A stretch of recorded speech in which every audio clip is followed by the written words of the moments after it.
everybody. I'm just need to close my eyes, okay, guys? I just need to rest my eyes. I'm like Bela on the show right now. Just Right. how about a warm feather bed, my lady? And you don't even have a dragon. I wish I did. I'd probably sleep on that too, though, if I could. And speaking of, we have to do the thing. You know what the thing is? That's the thing. You have to always do the thing.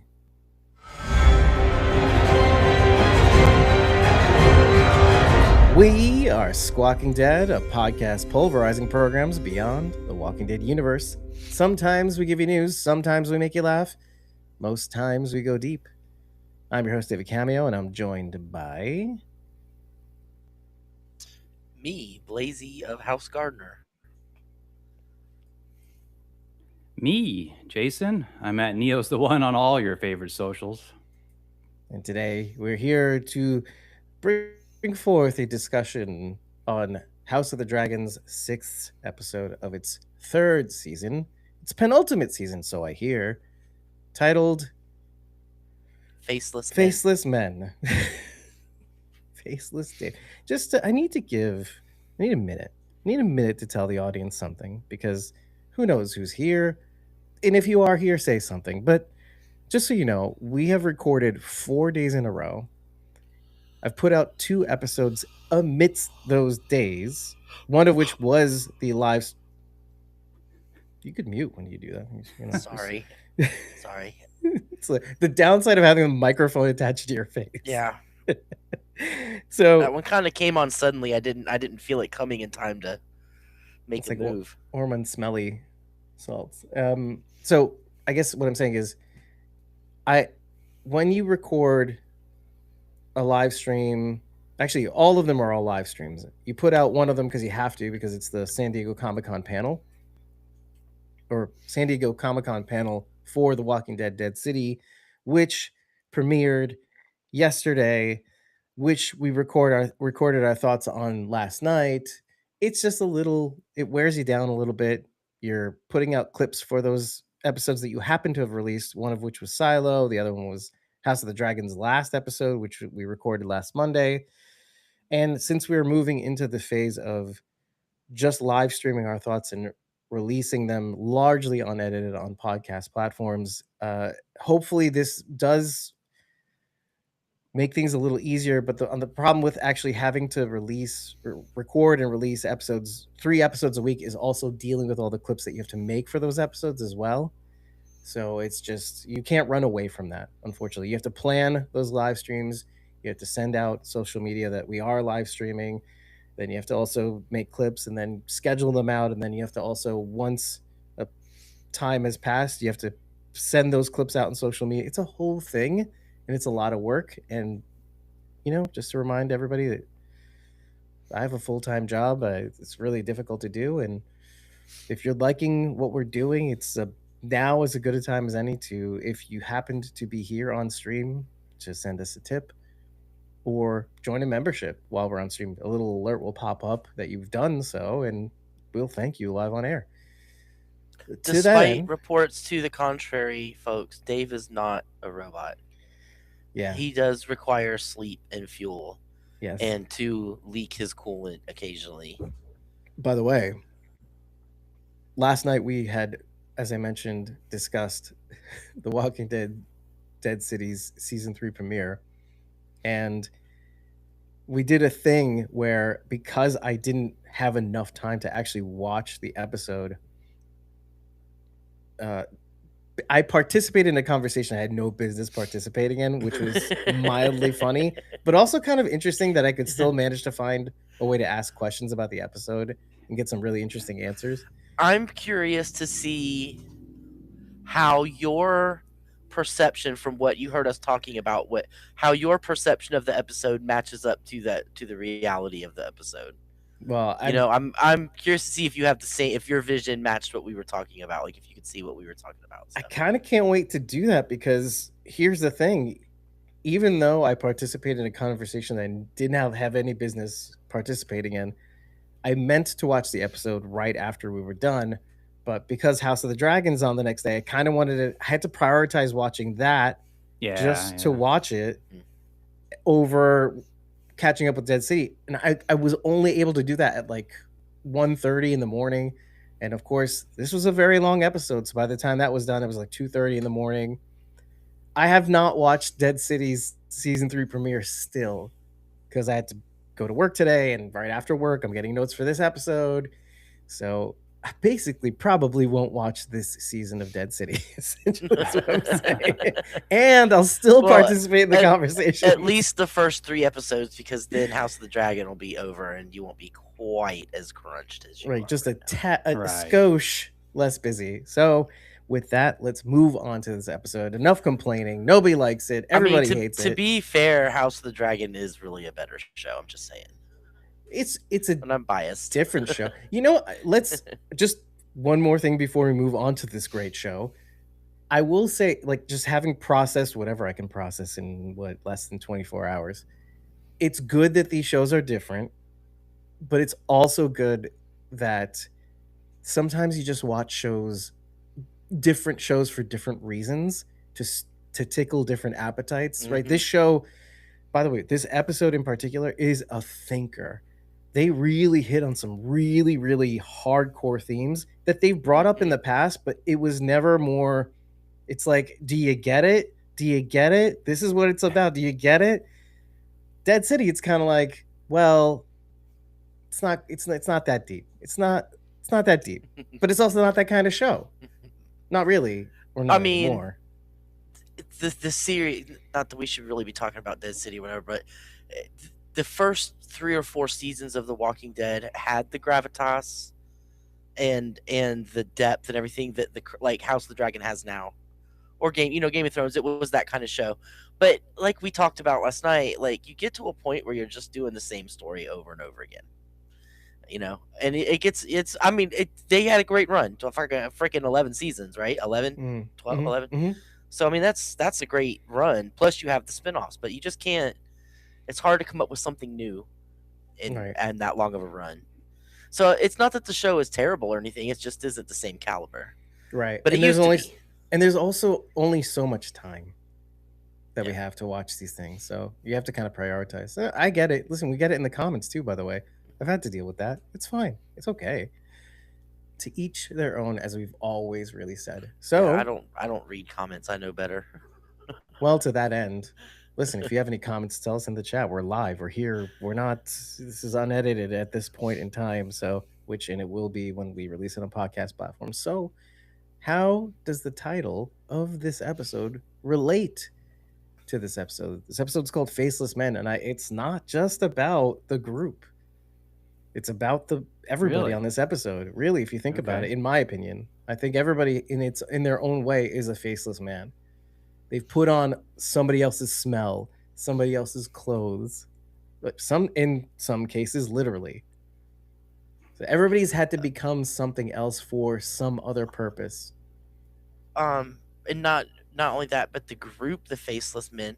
So when Daemon grabs Mr. Two Eyes and shoves him into the alleyway, and he's like, "Is that his name? Is Mr. Two Eyes?" No, I don't know his name. I don't think they ever gave him one.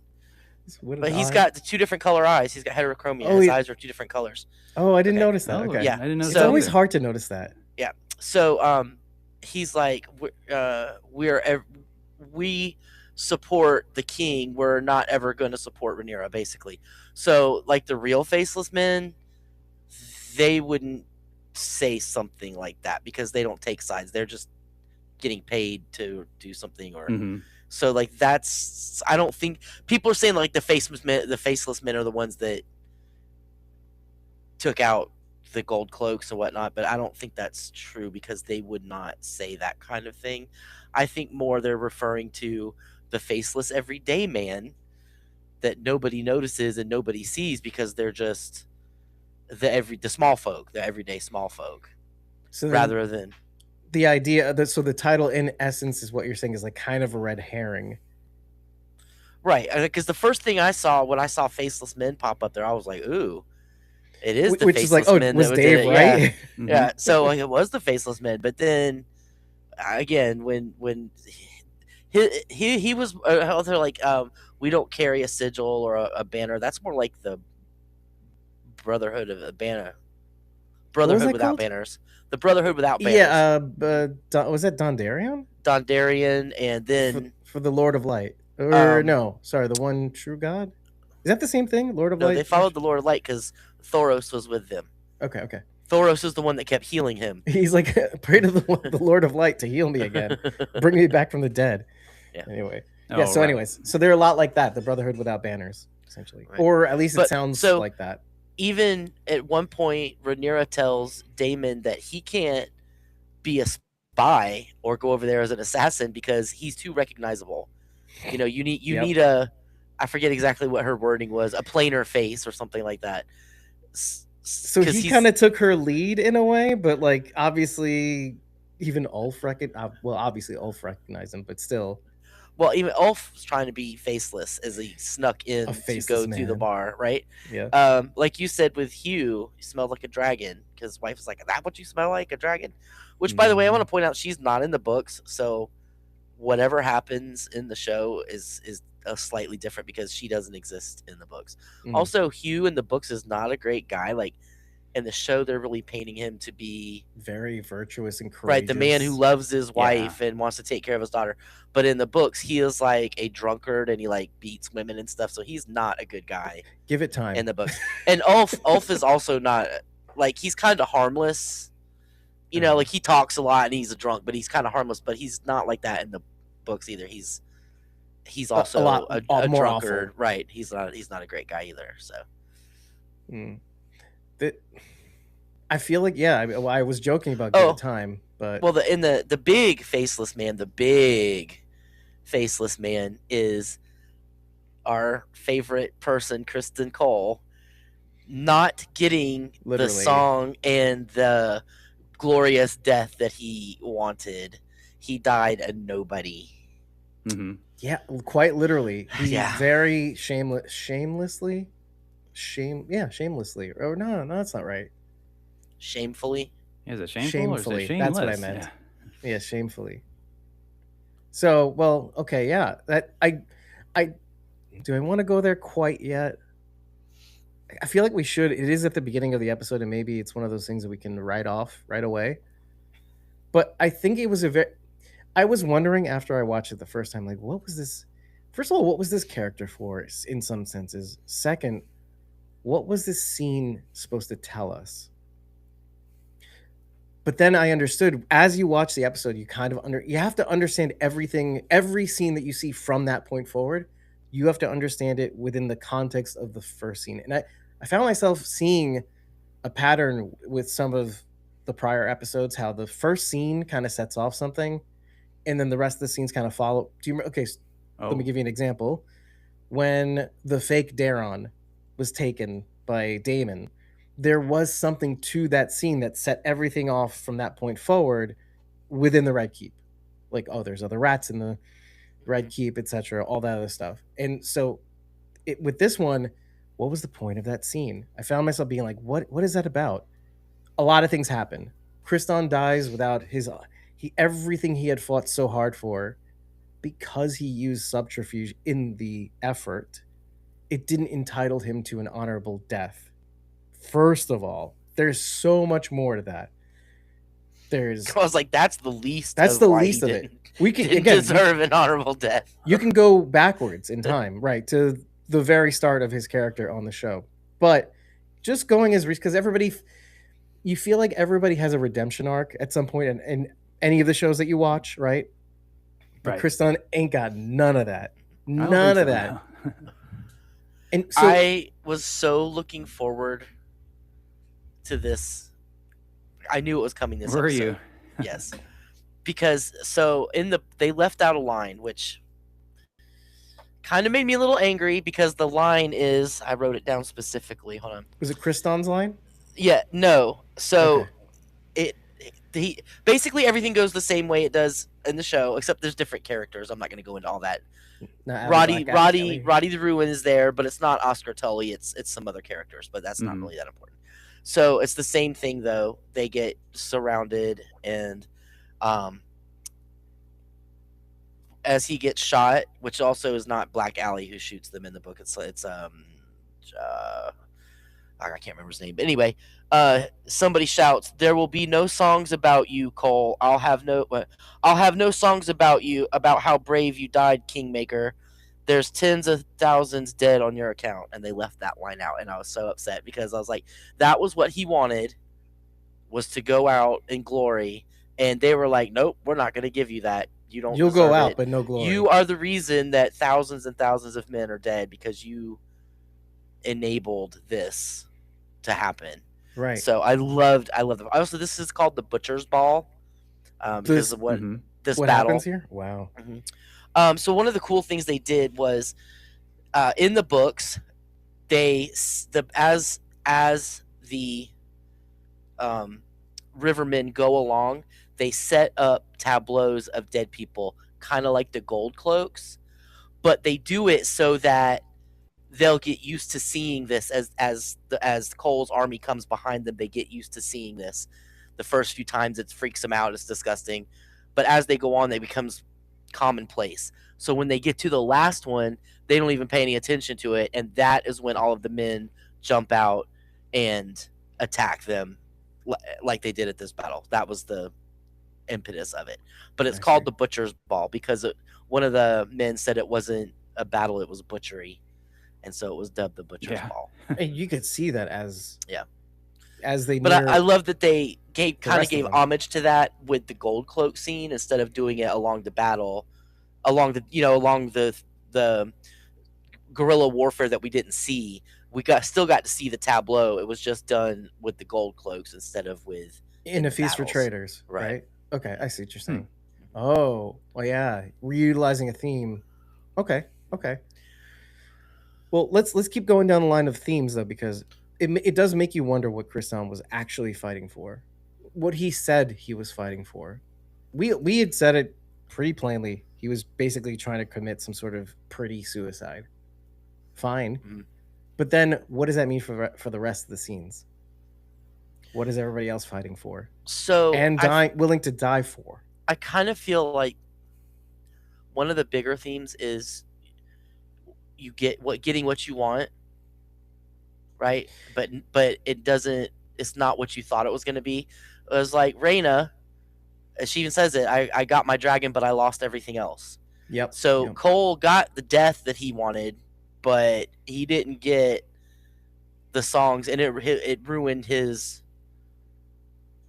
how he's remembered forever. He finally got his death, but he didn't even get his greatest warrior death. Right, he didn't get what he wanted. He got the death, but he didn't get the glory that came with it.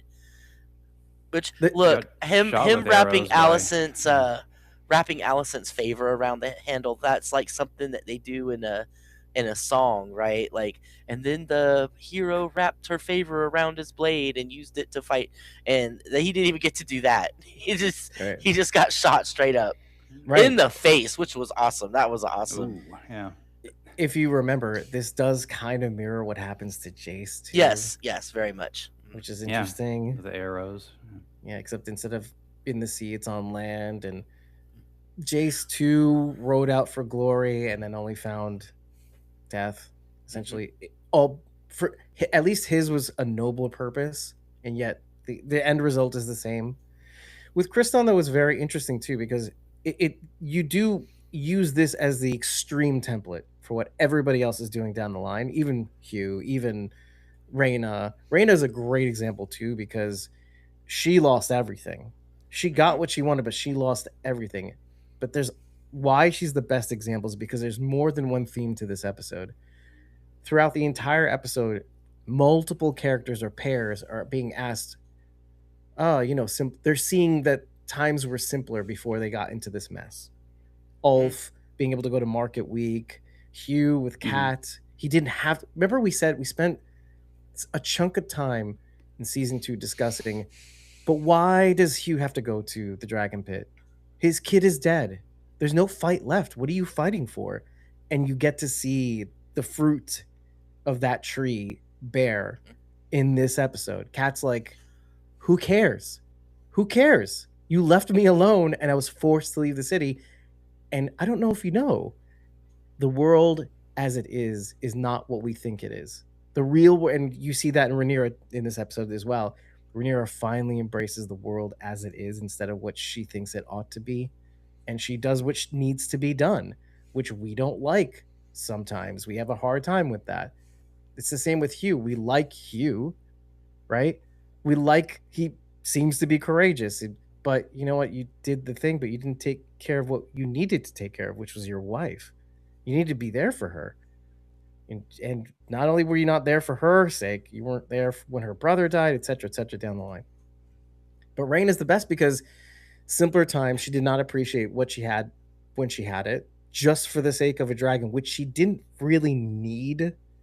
And now she doesn't even have a relationship with her, and she can't have a relationship with her sister. And she's hated by the person who's letting her stay on these lands, and quite plainly being threatened for her life. So Before the end of this season, somebody's going out that moon door. They've shown it twice Somebody now. else, you mean? Yeah. Well, that was like, we didn't get to see that one. That was just Okay, yeah, I see what you mean. I was so annoyed by that too. By the way, it's like somebody's woman. going out that moon door. I hate this Before woman. that's I like hope she's the one Chekhov's who's- moon door. I hope she's the one who goes out. By the way, I doubt that's okay. gonna be it. I but know. It better not be one of her dogs. I will quit watching the show Oh, if they no. throw one of her dogs out the moon door. I would laugh. It's fine. It's not real. I have to. Also, the dog's fine. The dog is just CG. It's just. So yeah. It's not real. Address Everybody relax. Address your letters to Dave Cameo. Yeah, it's Dave at squawkingdead.com. Guys, it'll come straight to me. Not straight to the trash. I promise. But also Rhaenyra finally got what she wanted, and it is certainly not working out the way she thought it would. You're saying So look in at what general the crown? Right. or- Well, I mean, look at what she's lost to get it. She's already lost 2 kids, her dad, yeah. another baby. She's losing the people because Ormond is, well, I mean, between losing all the gold and Ormond killing people and causing unrest in the streets, she is not getting the She's the having a bad role day. that she wanted. Yeah, she's having, and now she got cut just like Viserys did. You called it, by the way. It's Same so- place, Was it the same same place, right on her finger. Okay. Yeah. I thought he got that. The first one was the one on his back. I don't know. I mean, we didn't see that one happen, but we saw the one on his finger Mm. happen. Okay. Yeah, such a Okay. bad sign. You called it, Sharon D, though. We had thought it would be, well, it was during petitioning, but it wasn't at the time that we thought it would happen. And when I saw it, see, the problem is, did they say this out loud in the show that when you get cut by the throne, it means that you're not meant to, that the throne is rejecting you? Did they say that on the show? To be honest, I don't know. I don't remember either. if it's been said on the show or not. But Rhaenyra obviously knows, because when she looks at her finger, she immediately is like, "Oh crap!" Oh, I love the way they filmed that whole scene. She is Oh, looking the around shot in a from panic. above. The Well, shot yeah. from above when she gets up to leave. Oh, that was fantastic. But before that, even she's looking around. Her eyes are darting around the room. And she's looking at all, Right. and a statue. Did anybody see that? Yeah. The really Or is that her cool thing father? is the statue of Viserys. He's holding The city. the model of Valyria. Yeah, He's holding yeah. his model of Valyria in the Old statue. Valyria. That's what that was. Dude. Okay. Yeah. I mean, I had never. It's been a while since I've so fully invested in a scene to know how that feels like, to feel that sudden panic of what was all the, oh my god, Did everything that I've anybody see that? sacrificed. Did anybody see that? Because she can hide it, for now. Right. Just like Massaria I wasn't is thinking hiding. that, but I was thinking just like that. Just that Massaria panic. is hiding. Hmm. That she knew that. Well, she suspected that. Well, no, she knew. She knew that She knew. Elena was pregnant. Right. Right. Well, the moon tea and all that stuff. But still, it's that sudden rush of, and she had to leave. There's no way she could stay. That sudden rush of, what was all this for? Why did my kids have to die? Why am I? What was all this? What was all the fighting for? What is the prophecy for? Even if I just end up getting cut by the throne, knowing full well what that means, and then Now you see, and Allison says the thing that is running throughout the entire episode. She says it to Helena. I've come too far. I've sacrificed too much to turn back now. It's everybody on this show. They don't think they can pump the brakes and turn back. And really they can't, right? Once the Game of Thrones, once the wheel's in motion. Well, I mean, so Rhaenyra and Alicent have both tried at two different periods to try and pump the brakes, but by then it was too late. I mean, Alicent tried after Luke died, and that wasn't going to happen after that, you know. I do feel like she deserves a lot of credit though, Alicent, considering. Except she's full of crap too. Tell me more. So first of all, she had to clear her throat for that one, by the way. Yeah. She's right. When Helena says, was there no one else that I could have gone to, right? Did no other lord ask for my hand? Mm-hmm. And Alicent was like, well, I didn't want you to go to a strange man far away. Except Rhaenyra proposed that she be betrothed to Jace at the dinner. Remember, Jace danced with her and she liked Jace. And Alicent knew that. I mean, she was right there. So in truth, there was somebody else that she could have betrothed Helena to, who would have been good to her, because Aegon certainly wasn't. But didn't she say that Otto had said, she'd specifically said that Otto... Right. But what I'm saying is she lied to Helena when Helena was like, well, it wasn't there anybody initially else? And Alicent was like, no, there was nobody else. I wanted to keep you close to me. And she knows where the gold went. She was in the small council meeting when they talked about where the gold went. She's lying about that.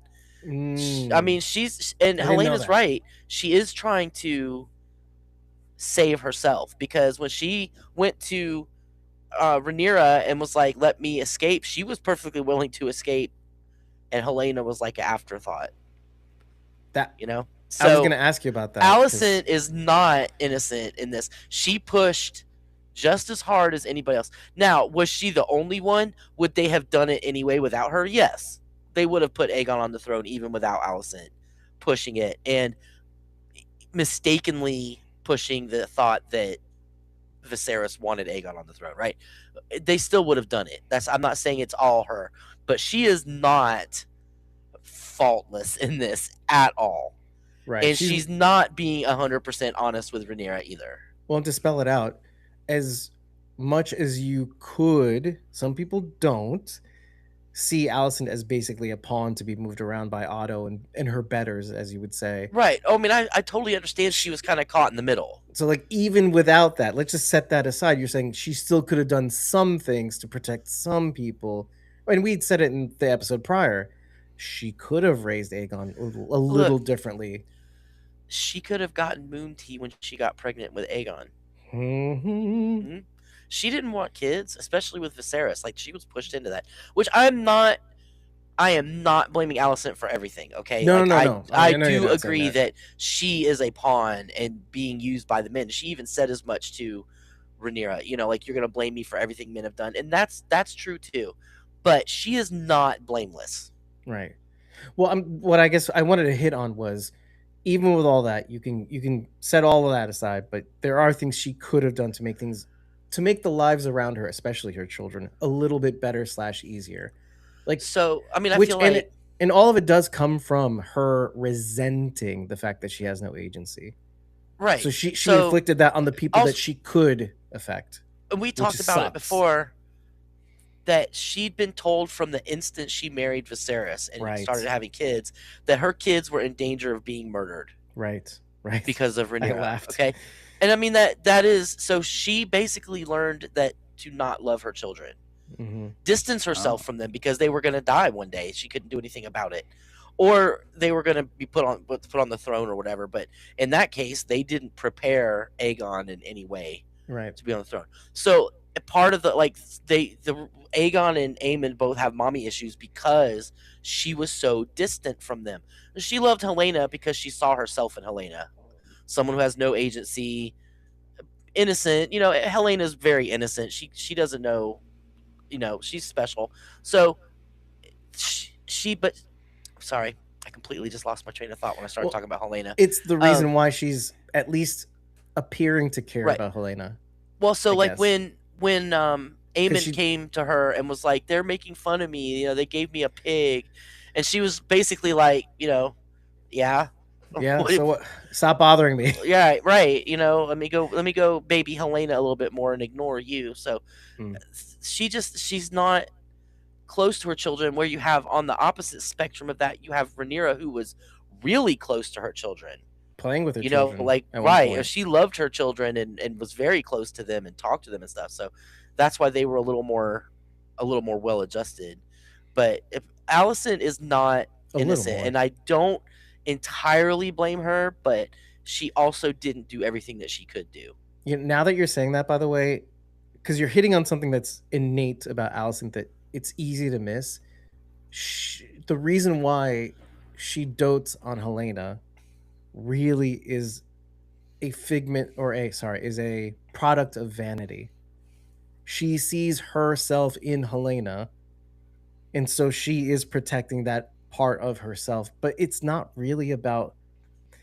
completely about Helena. It's partially about herself, identifying something Right. Well, of herself. she even tells Rhaenyra, she's like, I don't want anything. Last season, she told her this when she snuck into um, The Dragonstone. When she snuck into Dragonstone, right. and Mhm. she was like, I don't want anything except to walk in the free air and go where I want to go. Right. Okay, yeah. And I understand that, you know.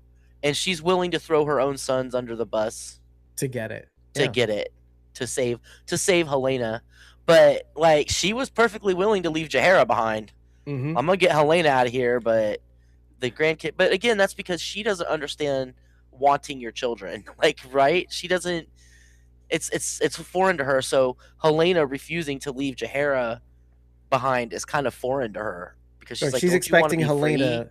Right? Helena is Don't you want to expecting be free? And exactly. Helena's like, I want my Aren't you daughter. like me? Aren't you exactly like me? Did we not fight in the last episode about how I want to bear this child also? Mhm. Like I actually want this child? Right. Well, she just lost one son, and now they've taken Jaehaera away from her. So this is the only thing she has left to hold on to.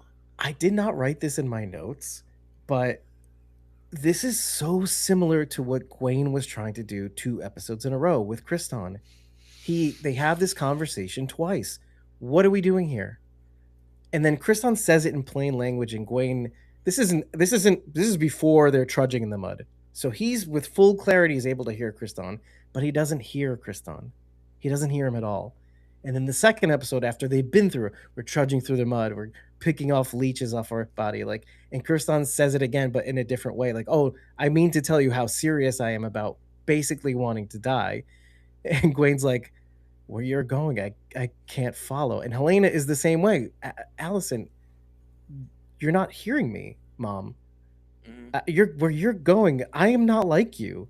I thank you for, I guess, seeing yourself in me a little, but I'm not even like you. That's sad for you, Mom. First, like I wish you could say that, but here we are. But I That's like good that you like, can see that symmetry, and it doesn't hurt that the Kriston Allison connection. You have that Which- kind of bridge. I feel like that was a one-way relationship because Allison has not given any indication that she has thought about him since he left. Like, she gave him the favor and he's been mooning after her the whole time, and she's just like, whatever, I'm trying to get my kid out of here. I don't have time to worry about you, Kristen Cole. Yeah, I Like- think she was done with him. at You that know, point. I'm reluctant to say that you're right, and Well, I I think mean, that's the point too. Part of it is she thought that everything that happened because she had sinned, right? She sinned with It started well, that way. I mean, not really but- adultery because Viserys was dead. right? You know, like, you said it best. so it's not really adultery, but to her it felt like betrayal, right? Like I'm making this guy break his vows or whatever. So Again, I mean, she didn't know that. Oh, she did know that actually. Yeah, she knew that about Rhaenyra. no, she did. I don't. Does she know that? I Rhaenyra believe slept she with knows Paul? that she had Kriston. Yeah, I They don't kinda know. 'Cause gabbed she about thought it, it I was think. she thought it was Daemon for the longest time because she thought Rhaenyra was lying to her that it wasn't Daemon. right. Maybe somebody will correct us if they see the record. But anyway, I just find that so fascinating. I just Oh yeah, that is a good comparison. But I think it's kind of like what we were saying about this made the clip actually too. How you criticize Kriston because everything he's doing is because Rhaenyra rejected him. It started out that way, I'm sure, but I think after a while you start to realize, like just like Allison is realizing, why do you think she takes off the seven pendant? There's a it starts she off took one way she took off the 7 pendant to to pay. trade it so she could try to escape. Right, right. But Right. here's the thing. What are you willing to give up? And it shows throughout my notes. Like, what are you willing to give up and for what? To whom are you fighting? Kriston is the worst case example, right? You fought for something that was air, just doesn't exist. You're hoping that your death might mean something to the very thing. But maybe you are just lying to yourself. Maybe you're making up a purpose. But what is everybody else fighting for? Like, who are you fighting for? When after our conversation about with Allison and Helena, it really actually gave me a lot more perspective because I thought she was one of the more honorable versions of that. Right? Oh, you're fighting for your daughter. Finally, that makes sense. But wait, it's not really about your daughter. It's about you and what you see in her of you. I also So, feel like she made a mistake no telling Rhaenyra that she was a dreamer. Okay. Because the way Rhaenyra said, "Oh, I'll take care of her." So here's my thinking. She can see the future, right? I mean, that's the whole thing. She sees the future. I feel like Rhaenyra is going to pressure her into giving her the future of her rule or something like that, and it's going to break Helena. In which we'll see her possible demise that we talked about even in the last season. So I don't want to. I don't really want to. I don't really know if this is a spoiler or not. If you don't want to hear anything, shut your ears. Well, we spoke about it last season. Well, I was gonna say what happens with Jaehaera. Okay. Sure. Well, why not? I don't. She survives the dance, and she marries one of Rhaenyra and Daemon's children. I'm not going to say which one. I'm not going to spoil that. That's fine. But one of the children is the line of Daenerys, and so she marries one of Daemon and Rhaenyra's children to try to reunite the realm after the dance. That doesn't really go that well, but that's so Jaehaera does, in the books at least, she does survive. She is. They don't do anything to Jaehaera. Yeah. Although, where is she now? It's a good question. Which further, that's interesting. Okay, wait, Sharon, we missed something because in the prior episode, she's about to touch the caterpillar. Which, now that I'm thinking about it, does that mean that we're making some changes? Because Jaehaera reaches for the caterpillar. I mean, they could. I don't know if they're going to. I don't know. That's a show don't tell. I've never heard of one. I know how Helena goes in the books, and they said a line last week that kind of alluded to that. But I don't know if that was like a fan service thing they threw in there. It's like, here, fans, we know what happened, so let's say this, and then they're going to do something else. But here's something else. So a couple of episodes ago, it might have been season 2. I binged them also. I get it, but anyway, a couple meaning several. Allison's trying to say something to Helena, and Helena's like, "I forgive you." And we're meant to think that it's about her walking in on her and Kristen Cole the night that right. Oh, right. What if it's for what's happening now? Because she can see the future.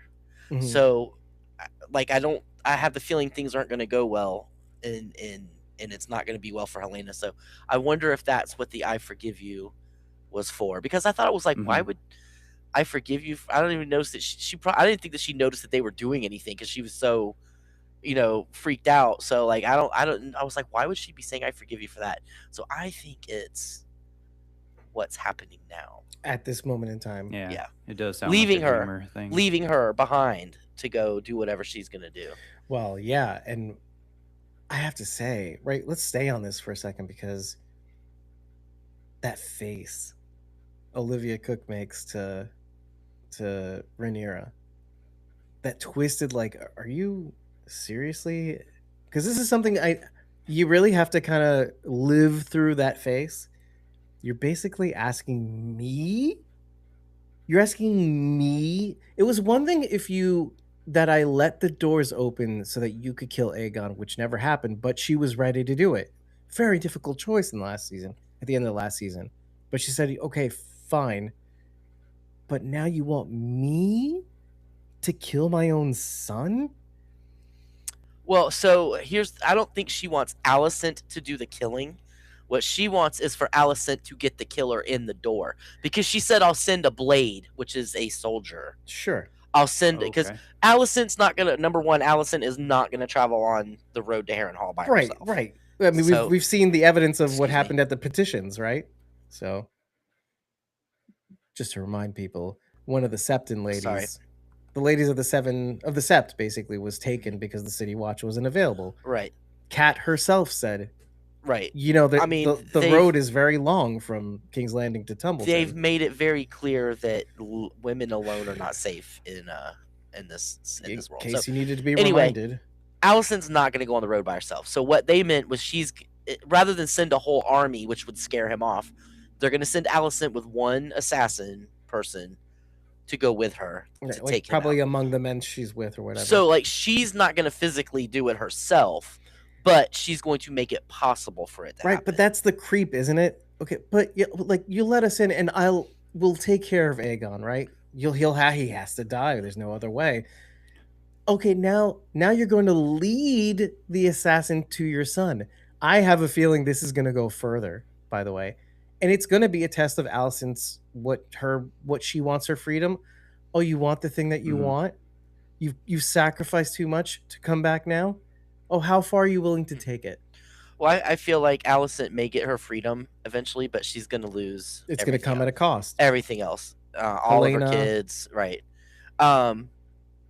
Unless she decides to stop pursuing it, which is possible. I think she's too far in. I don't think it's going to matter anymore. Yeah, this is not the show. Yeah, not the show. she's too far in for that. Yep. But I liked the sad the mirror with Daeron asking about her. Oh. Right, like the one son that's not a total piece of crap, and surprise, surprise, he wasn't with her. You know, and how ironic? How ironic is that though? The one guy that is having, and let me start by saying, seeing Gwaine and Daeron talk makes you so right about the lead up, all the episodes where you're saying, oh, he was probably the conciliator compared to Ormond. They got to actually talk instead of be sired or scuttled around as whatever he's doing with Ormond's doing with Daeron, because you got to see them speak plainly and all that stuff. You left me, all that stuff. Mm-hmm. But then to go to the point where he says, has my mom asked about me, basically? Did you see my mom? Did she ask of me, or whatever it was that he said? And you see his eyes welling up with tears. Mm-hmm. And the irony of it is, okay, everybody else is playing the game.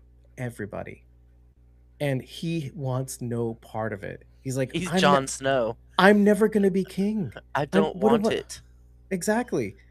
And yet he's being pushed to it. And all he wants at that point is his mom. Well, he also recognizes that he would be a king in name only. Because it would be Ormond who is pushing him from behind. And obviously he's terrified of Ormond. Right. So in the books, he is a different. They're making him very different, because in the books he was called Daeron the Daring. He had already participated in several battles. He said in this show, in this episode, right, by the way. Right. Okay. But like he'd already been in several battles and flown with Targaryen on scouting missions and stuff. So like he is not the same character that they've got right now. Right. Like he's like a novice right now. He's right. I feel like they're making that up, right, Jason? It's like, because the quote unquote, right, we're establishing this is a quote unquote faceless man that with the chromatism, the eyes that Daemon kills in this episode. But he says the words Daeron the Daring. And if they're going around like because the little girl that you see in the background, the spy, Right. Doesn't that remind you of Varys and stuff like that in his little birds? Was it Varys? Yeah, Right? it was Varys. In Game of Thrones. So it's very similar. And he was Master of Whispers as well. This is why I say I'm very sus on Miss Arya right now. Well, It's she a kingdom. did not tell Rhaenyra all of the truth when she could have easily said, "Hey, you know what? Alicent drank some moon tea. I thought it was her. You know, I didn't know." She could have told her the truth. She could have told her Or anything, but she could have told her nothing. anything except just straight up lying to her face. Right. So I feel like that was also a pretty crappy move on her part. She's not going to come out well from that. Well, let's get this out of the way before we move back to Daeron and Ormond and all that stuff, or wherever we're gonna go. But right after that conversation she has with Rhaenyra, it goes straight to this one scene where she's talking to one of the palace guards. She looks over into the courtyard, sees two people talking, and she goes, "That one's the thief," or something like that. What did she say? Oh, that one, a thief and a liar. And there's a man and a woman. They're two servants. Oh, one is a palace guard, one is a servant. What was that? Do you know what that's about? Like in context, at least, or whatever. Yes. Okay, please. So I didn't understand it. The maid is the one that took the 7-pointed star pendant from Alicent to help them escape, and Massaria caught them. Okay. And I think she may also know that Massaria knows about Helena, already knew about Helena. Mm-hmm. So that was like a loose end she tied up, so that girl couldn't say anything to Rhaenyra about out Massaria. How about her outing her? Okay, she's hedging her bets because, again, the Hightowers can't be trusted. Okay, so that answers a little bit of a question of like, she's hedging her bets in terms of the Hightowers, even though she knows not to trust them, which is why she. Well, I mean, she's just as crappy as the rest of them because she talks all this talk about the small folk and helping the downtrodden, and here she goes and has a girl murdered just because she doesn't want to get caught. So she's just as big a hypocrite as the rest of them. I wonder if. Right, because this guy that had been running the assassins.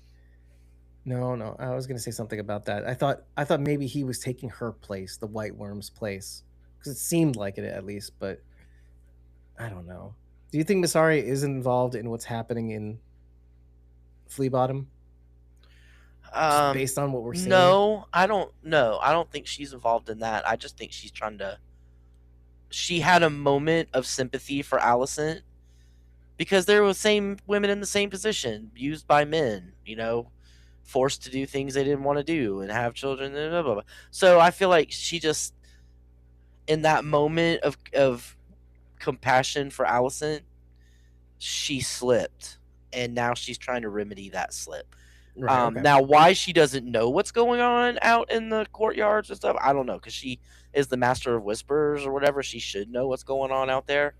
So, like, maybe she's sitting on that, but I don't think she's, like, actively involved in it. Because the Greens, she already knows the Greens hate her, right? Otto burned her out, and they've already tried to do her away. So I don't think she has any love for the Hightowers. Rhaenyra's her best bet. Rhaenyra's her best bet. Yeah. But she, like I said, I think it was just compassion for Alicent that she slipped in that moment and was like, didn't say anything when she should have. And then when Rhaenyra questioned her, she was like, I didn't know anything. It's weird. She's good at hiding things. I love when Rhaenyra was yelling at Alicent about being in the didn't I show you mercy and you're ungrateful, and she's like, Helena's pregnant, and boy, Rhaenyra just whoop shut her right up real quick.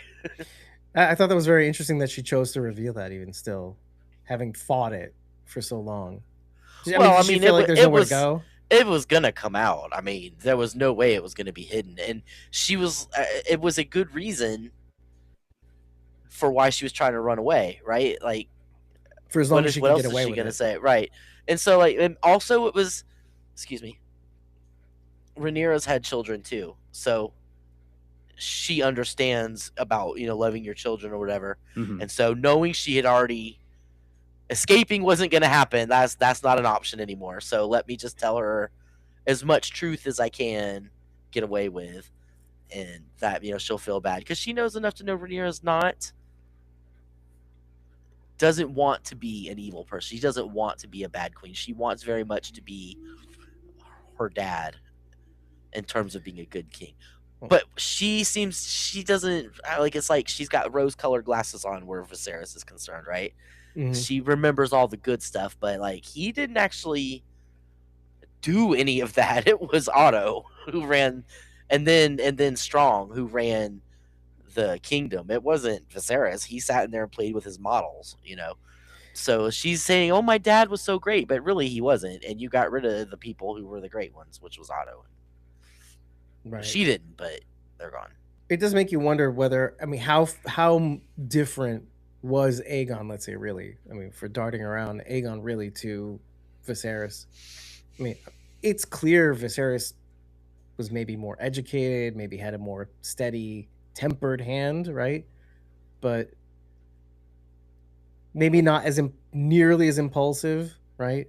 Smart, but he Well, I too mean- was shielded from the way things are really.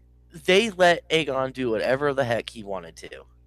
Like Alicent half-heartedly tried, "Hey, get out!" That day he was whacking off standing in the window, and she's like, "You're gonna be king, and you are the challenge to her." Blah blah blah.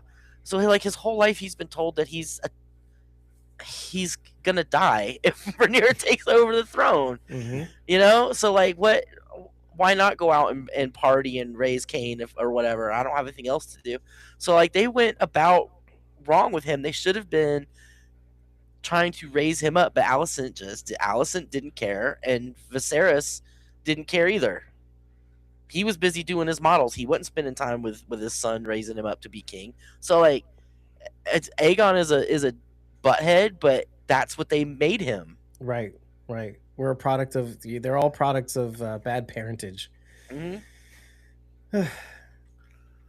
Yeah. Let's see. So I want to go out and put a little fact. I know we got away from the Kriston Cole thing and everything, but No, yeah. Let's go back. Mm-hmm. so Black Aly is the person who shoots Cole. In the books, it's somebody else, but so Alicent only Blackwood. Alicent Blackwood. So despite their name, most Blackwoods have blonde hair. Black Aly is one of the 3 Blackwoods that have black hair. It's her, Black Aly, King Titus, and Queen Betha, who was married to our friend Aegon the Fifth. Is that our Aegon in? That is our egg, yes. Oh, that's No fun. way. So he marries Betha Blackwood, who is one of the few black-haired Blackwoods in the histories. It must be a blessing. You want to hear something even more interesting? I don't know, it just happens to be interesting to me, is that both Fabian Frankel and the actor who plays Alicent Blackwood are both Jewish. So the Really? one Jew killed the other Jew in the I know, show. right? So just thought that was interesting to me. The one of 2 Jews on the show. if you watch the behind the scenes, the filming of Kristen Cole, the Butcher's Ball, it's really funny because one of the interviewer asks Ryan Condal, "Where do you think Cole's head was at that time?" And he said, "Well, it was full of arrows, man." Well, wherever it was fucked. Yeah.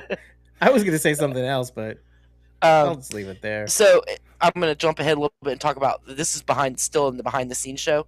When they're filming the Corlys scene at the end, when he's with his men and they're singing the song, I don't know if in the show if you actually hear what they're singing, but in the behind the scenes you can, and it's the Bear and the Maiden Fair. Oh, you refer to them as you fought like we heard that sharks too, before? which I love, by the way. Yeah, Bear and the Maiden Fair was they've sung it in the in the main show, but it was also the name of the episode where Brienne had to fight the bear in the season 3 episode when Jaime came back to get her. She was in the bear pit. Oh, That cool. the name of that episode is The Bear and the Maiden Fair. And somebody sang it, I don't remember who, but somebody sang it in the main show. But I just thought that was cool that was the song they were singing at the end when Corlys was hanging out with his men. That is, yeah. Yeah, I could barely hear singing. Yeah, I mean, like I said, in the behind the scenes, it was really clear. They were showing it, but that was like I didn't remember hearing that in the show, so I think they cut that part out. Yeah, it's over a monologue and everything too. So Mhm. it's very and it's very strange. Like, did you get the feeling that Corlys? Let's stay here. Why not? Corlys was his anger was kind of through. He was kind of telling his men all of this because he was ready to come back to Mhm. Rhaenyra. That's what it Yeah, felt like. well, Mhm. Alan laid it down for him like, you're mad at her because she didn't immediately legitimize me. Well, you had 30 years, buddy. So, like, you expected her to jump to it, and that kind of put a. Perspective, at Yeah, least. well, and also, like, if he's not mad about it, then why should I be mad about it? Yeah, true. Who are you doing this for? That's again the theme of this episode is who are you fighting for? What are you keeping this up for? Kriston is and look, the bookends couldn't be more clear. Kriston basically fought for oblivion and he got it. It's like you think this oblivion that you're fighting for is going to go the way you planned it. No, if you're fighting for oblivion, you're going to get oblivion. You're just going to go off in a puff of smoke. But Corlys, similar result, but he relented. He was ready to. He's the one time you're ready to put down your burden and come back to reality. Is well, we don't know what happened, and we don't know Right, how this is like, going to go we're not. down. We're not sure he's dead, but like, if We're that's a pretty double fake out, a certain. Corliss double fake out in one season would be Pretty lucky. like, yeah, pretty cheap too. Like, no, he already survived death once in Yeah. full armor in the ocean, so like, I feel like this would be a little too much. But Yeah. that's sad because I really like Corliss, even though he was kind of a jerk Yeah, in me the last too. few episodes. But Yeah, we're all jerks. I mean, of all, listen, we're all measured by everybody else's yard in comparison. Of all the jerks on this show, there's Alan is probably the best jerk, and then there's Stephen Toussaint. well, who just plays just Corlys. what, a few scenes earlier, Ormond was like, she made a good choice with her It was choice just of this, hand and yeah. Corliss. Yeah, This episode it's flowed short- very nicely, by the Yeah. way, in with respect to that. It was her Hmm. choice of Corliss because he's got good breeding and blah blah blah. Is that what he then, said? And then he sends his men to kill him. Yeah. Yeah. Beware what happens when you kick the dog or whatever he sent to Rhaenyra. Kick this dog and it will bite your hand. Right. Which I didn't get that the first time. It was the Mhm. second time I watched it. I was like, oh, I'm an idiot. how flowery, how poetic. Oh, didn't mean it so literal. I also love that Ormond calls Rhaenyra won't burn her town, their people. She's a woman, She's squeamish. a woman. And then Mhm. 5 minutes later, he's barfing on the table because some guys Exactly, smell yeah. bad. And that poop, remember they pooped themselves too, so Mhm. there's a little So- extra. Did you notice that when they were talking to him and he was smelling it, he had that same ringing that Rhaenyra had when she first went on the throne, and like all it was all in her ears. Yeah. That's You mean kind of the same thing that was going on. petitioning. The Yeah, first and it petitioning? was, well, I mean, like, it was the whole time in her episode. She was like, yeah, but like the same thing was going on with him. He had that ringing, so that you could tell he couldn't even concentrate on what they were saying to him. Like all he could think of was, I'm trying not to throw up on these guys. And remember, Rhaenyra knew that. Allison told her that. Allison. Mhm.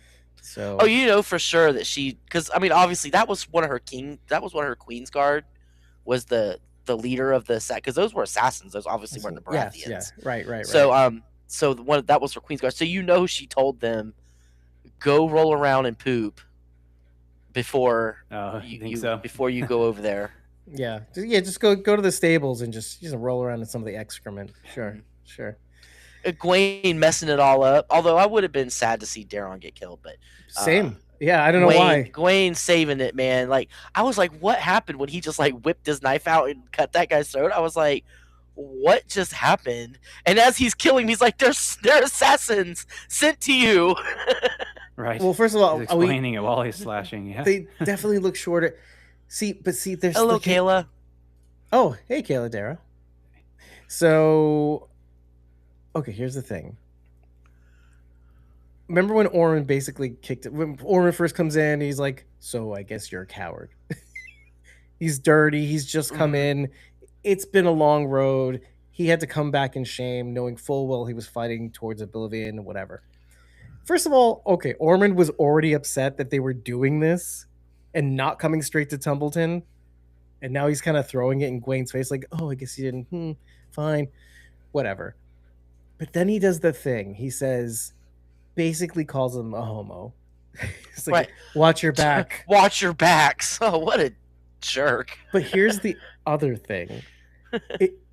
It doesn't awful, obviously, but it doesn't make him wrong because Gwaine, part of the reason why he figured it out that they were assassins Mhm. was I studied this one guy because he was kind of good looking. Essentially, what it boils down to, he looked at some okay. sort of histories.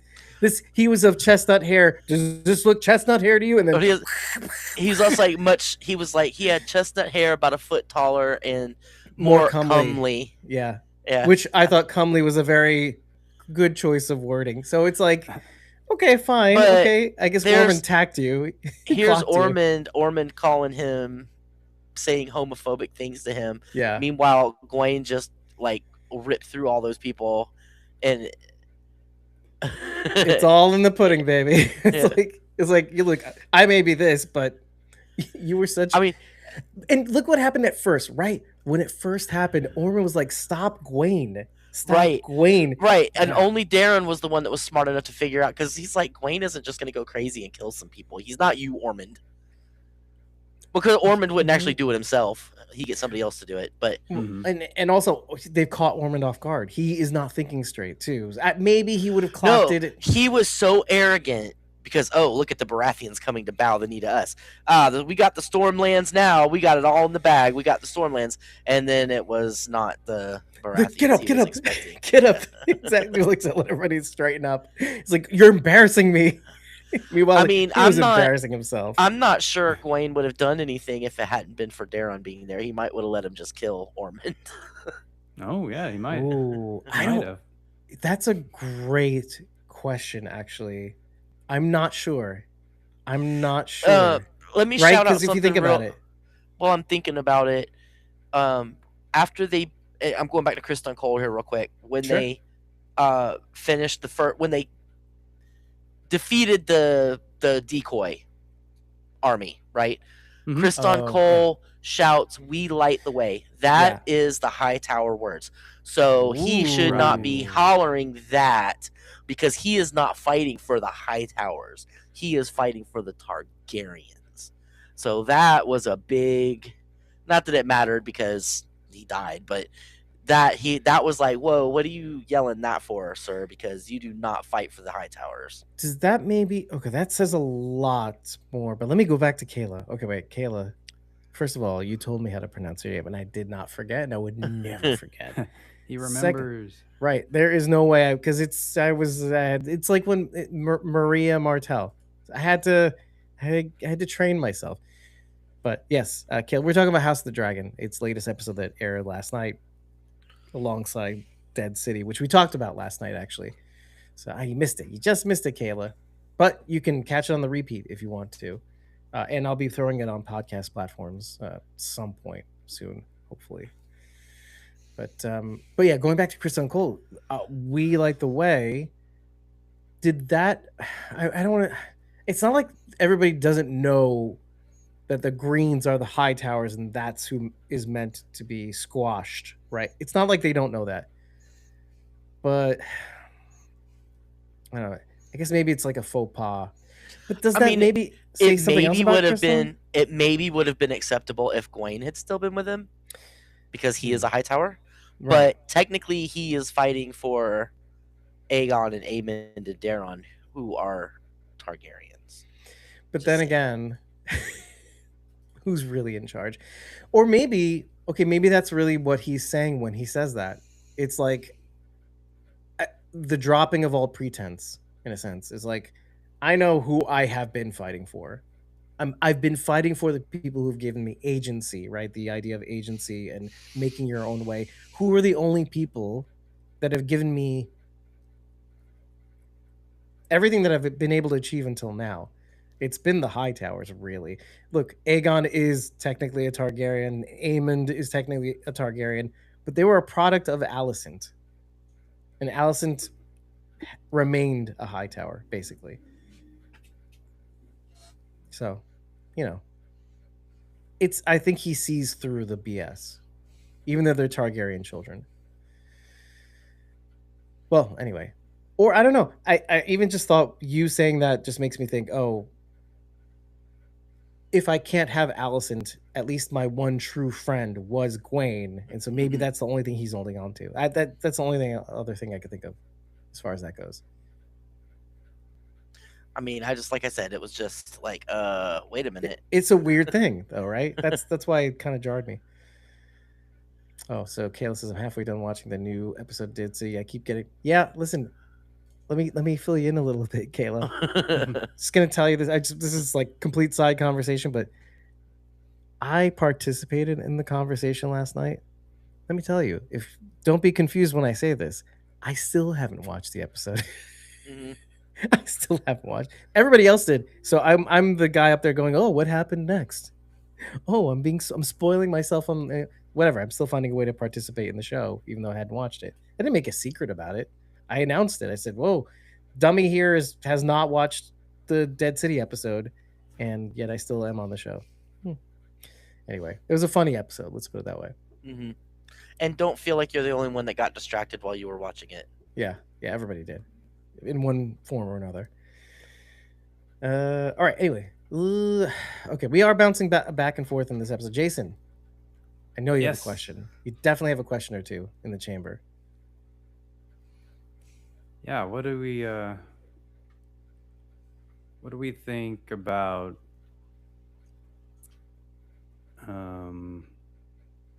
well, did you feel sorry for Kristan at all in the beginning? I love this. I know you question. didn't, Blazy. You have no love for him. It's complicated But for me. When There's the music hit, that like I mean, sad music, I kind of felt a little bit bad. I mean, look, I can almost understand him, but his just the idea that he would upend everybody's lives because a teenage girl wouldn't give up the throne to run away with him for his honor.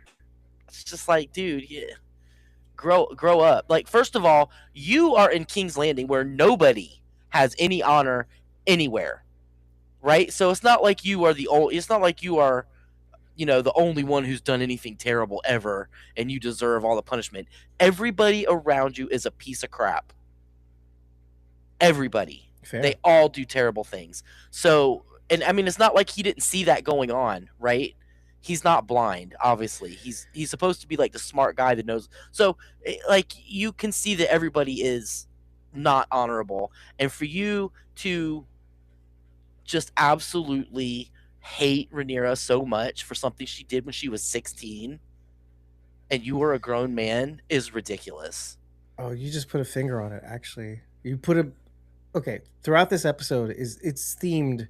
You can never go back. You've come too far to go back now. Simpler times, right? Ulf with the market and Rhaena with her sister and being able to have a life.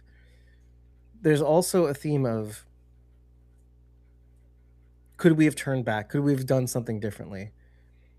And this singles out Kristan Cole distinctly because it's true. It all started with him being rejected by Rhaenyra, and the choice of Alicent was like, okay, I'll get the next best thing. Let's say, right? But even then, Cole is the only person on the show, at least that I can think of, unless we can think of more examples, that kept pretending the world was as it should be, despite his own actions, despite the actions of everybody around him that he sees. And he keeps pretending. This whole oblivion thing, this whole march towards oblivion, could also be seen as a product of him not accepting the world as it is and still dealing with the world as it should be, which is wrong because that led him to his doom in the most unceremonious way. That was the word I was looking for. Well, I mean, But then square that with Rhaenyra, though. Rhaenyra decides to finally change tack a little bit. She doesn't turn into a cruel monster right away, but she's like, I have no choice but to sequester you and Helena. You've pushed me to a point where I can't not do that now. And not only that, hey, you're going to help me take out your son, who still has a bounty on his head because he's a dildo. So, anyway, I just like that. I like that Rhaenyra is at least, and despite the fact that we're going to see some really crappy things coming from her that we're not going to like at all, she at least deals with the world on its own terms. Like, this is how the world really is, and I'm meeting the moment. And Sharon D froze up. I think I just Did she noticed. freeze for you too? Okay. Yeah. Thought you just really in a thought. Always. Wait. Kayla says, "Always run away with the man." Well, ideally, but it's not going to happen. Yeah. No, Oh, and darn, there you it lost is. it. Okay. There it is. There we have it. Let's see if we can get her back. Yeah, I don't think it's going to happen, but see how far we are in an hour and 10 minutes. And okay, let's move on to another question you might have had, Jason. Oh wait, Yeah, actually, no. Sorry, let's go back to You have Kriston something to for a say about second. that? Okay. Did you have any feeling for him at the very least? Let's root that out a bit. Just that he didn't get his he wanted a battle. He wanted to fight with swords and what he's really good at, and then he gets shot by Black Alice with an arrow from far away. Like, how different is that from the outcome that he wanted? So I just felt for him a little bit in that regard. Felt like everybody in the show, just to compare another theme, this is the third theme that I forgot to mention. Okay. What was Kriston's Cole? His idea was to go out in a blaze of glory. Shorthand. Yeah. But he thought that the world will just give it to him or give him the opportunity. But when the world took it away from him, just like he was using subterfuge earlier, right? By the way, it's like, you're going to use subterfuge and not expect somebody to use subterfuge in return. Anyway, like sabotage, subterfuge, ambushing, very dishonorable, quote unquote, acts. Right. So you're expecting the world to return that favorably to you, that people are going to actually start abiding by the rules that you seem to have still believe in, even after everything that you've done, everybody around you has done. So when he didn't get what he thought he would get, right? Just like Rhaenyra, she thought she'd take the throne without resistance, but it's the same deal. You thought you did not, and to your peril, by the way, you didn't deal with the world as it was. And so because you didn't deal with it, the world decided to deal with you. And that's kind of a warning to Rhaenyra. If you don't deal with the world as it is, the world will deal with you one way or the other. You have to do what you have to do. It's like what Allison said. You cannot rule and remain yourself. Period. You have to make bad decisions. You have to make decisions that you would never thought you'd make. And you shared it. Everything okay? Yeah, my internet just blipped out as usual. Blippity blip. Were you saying something before you cut out? I don't remember. Okay. she's busy swearing at the screen. We shall not repeat it. So I want to bring up a couple pieces of lore. Okay. Sure. The first one is Daemon mentions the Field of Fire. That when he's talking to Rhaenyra, as he's like, Aegon burned thousands in the Field of Fire, and she's like, yeah, but they were all soldiers, not people. Aegon the Conqueror, right? Right, Aegon the Conqueror. So the Field of Fire was during the conquest. It was the only battle which all three dragons flew together. And they set fire to the dry grass around the armies, which burned the armies. And also, that was the end of House Gardner. House Gardner used to rule the Reach, the High Garden. This was the end. This battle was the end of the Gardner family, so the Tyrells were moved up into their place. Mm-hmm. It was also the end of the I don't remember the other one. Oh, Lannister. Not the end of the Lannister army, but it was against the two kings, the king of Highgarden and the king of Casterly Rock Lannisters. Okay. It ended two kingdoms, basically? Well, no, because the Lannisters are still around. It ended House Gardner. Okay, but it did damage to the house. It did damage to House Lannister. So the Vulture King, who Boros Baratheon is miraculously suddenly called to fight instead of coming to further south. He's definitely playing both sides, right? He's like, you know what?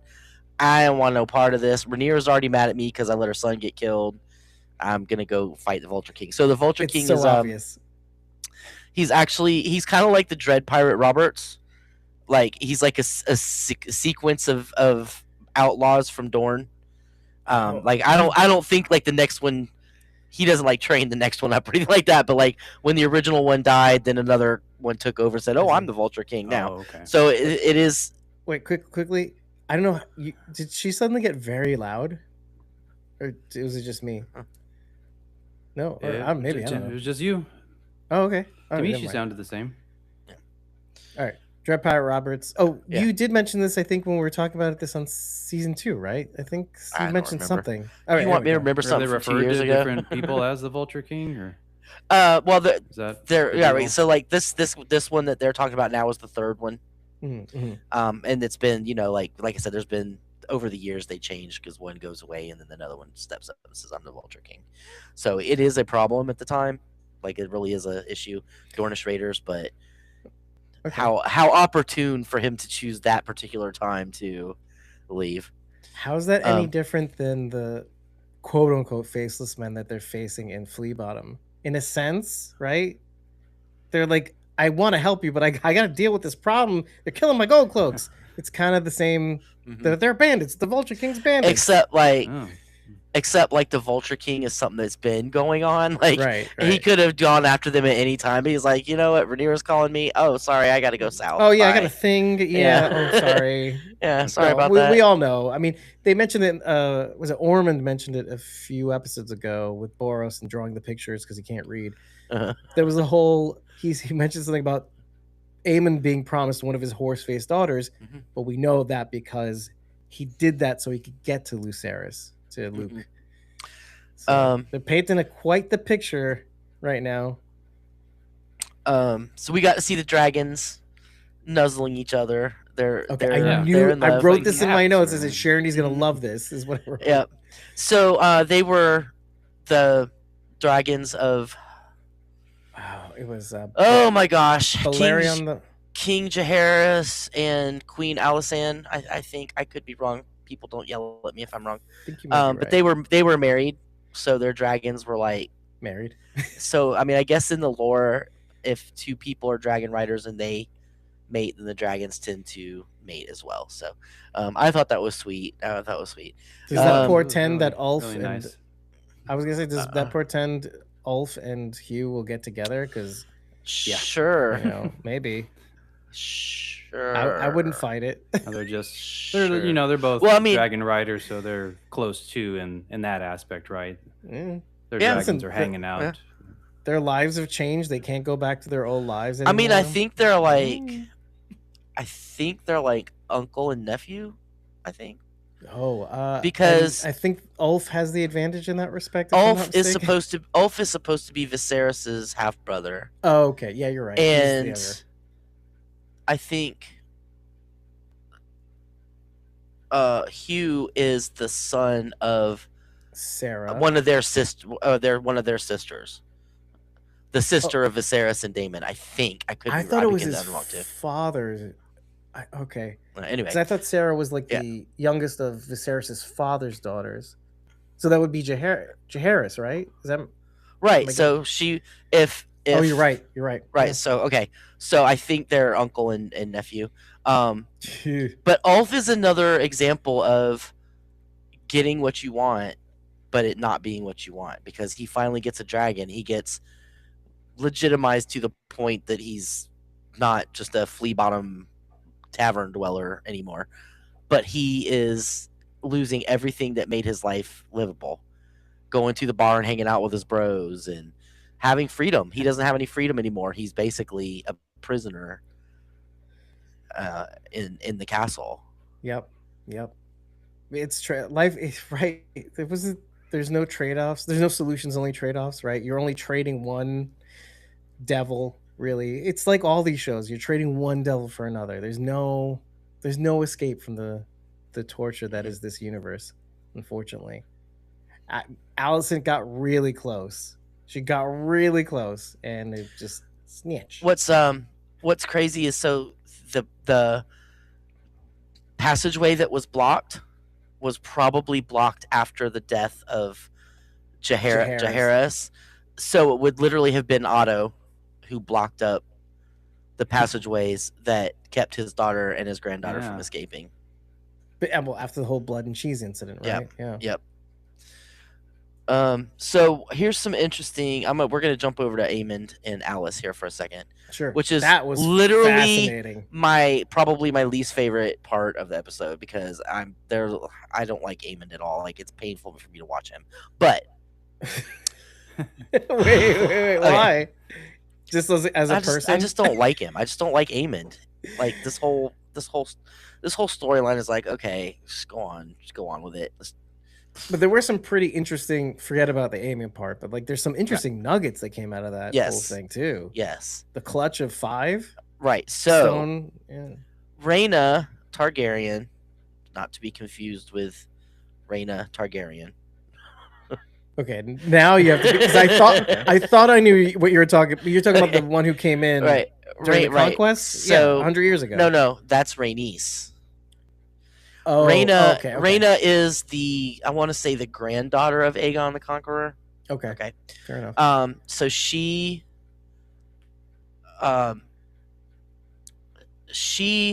got married, and then Maegor killed her husband and forced her to marry him. Wait, say that again. Sorry. Okay. Maegor, who was after The tunnels guy. right, he murdered her husband and forced her to marry him. Her uncle. Her own. Oh, right. All right. Her niece. His niece, right. basically. Yeah. So she had a friend Yikes. named. I have to look up her name because I can never remember it. I'm sorry. Hold on one second. All right. Well, let's put this on the. Do that. I'm gonna. Her name is Alyssa Farman. That's fast. Okay. And she was close with Rhaena, probably lovers. Okay. Oh. She stole 3 eggs from Rhaena, Dreamfire's eggs, and went to Essos and never was heard from again or whatever. Those are Daenerys's eggs that were stolen from Rhaena that they're talking about right now. Right, the older Rhaena, Right. not this So- not Nettles Rhaena. Right. Then Rhaena's daughter died. She tried to claim Balerion, and Black. Balerion flew off with her, and nobody really knows where they went. She was gone for like a year, I think, and nobody really knows where they went. They think they took her to Old Valyria, but when she came back, she had some kind of parasite or disease or something that was like worms crawling under her skin that exploded into hot. Well, it was really crazy. So she died. So after she died from that is when Rhaena came to Harrenhal Okay. and brought and that's- Dreamfire with her, and Dreamfire laid the 5 eggs. So people out there thinking that's Daenerys's eggs, that is not Daenerys's eggs. Daenerys's eggs could be Okay. a couple of clutches. Now, one of the theories I heard, which I found really interesting, Well, is 'cause, that by the way, just to Alice- say it out loud, Silverwing had her own clutch of eggs. Is that the one that's going to Pentos? I am not sure whose eggs they were. Probably Yeah, Cyrax's well, because Okay. Yeah, See, one of that's them. because 3 that's separate that's, clutches.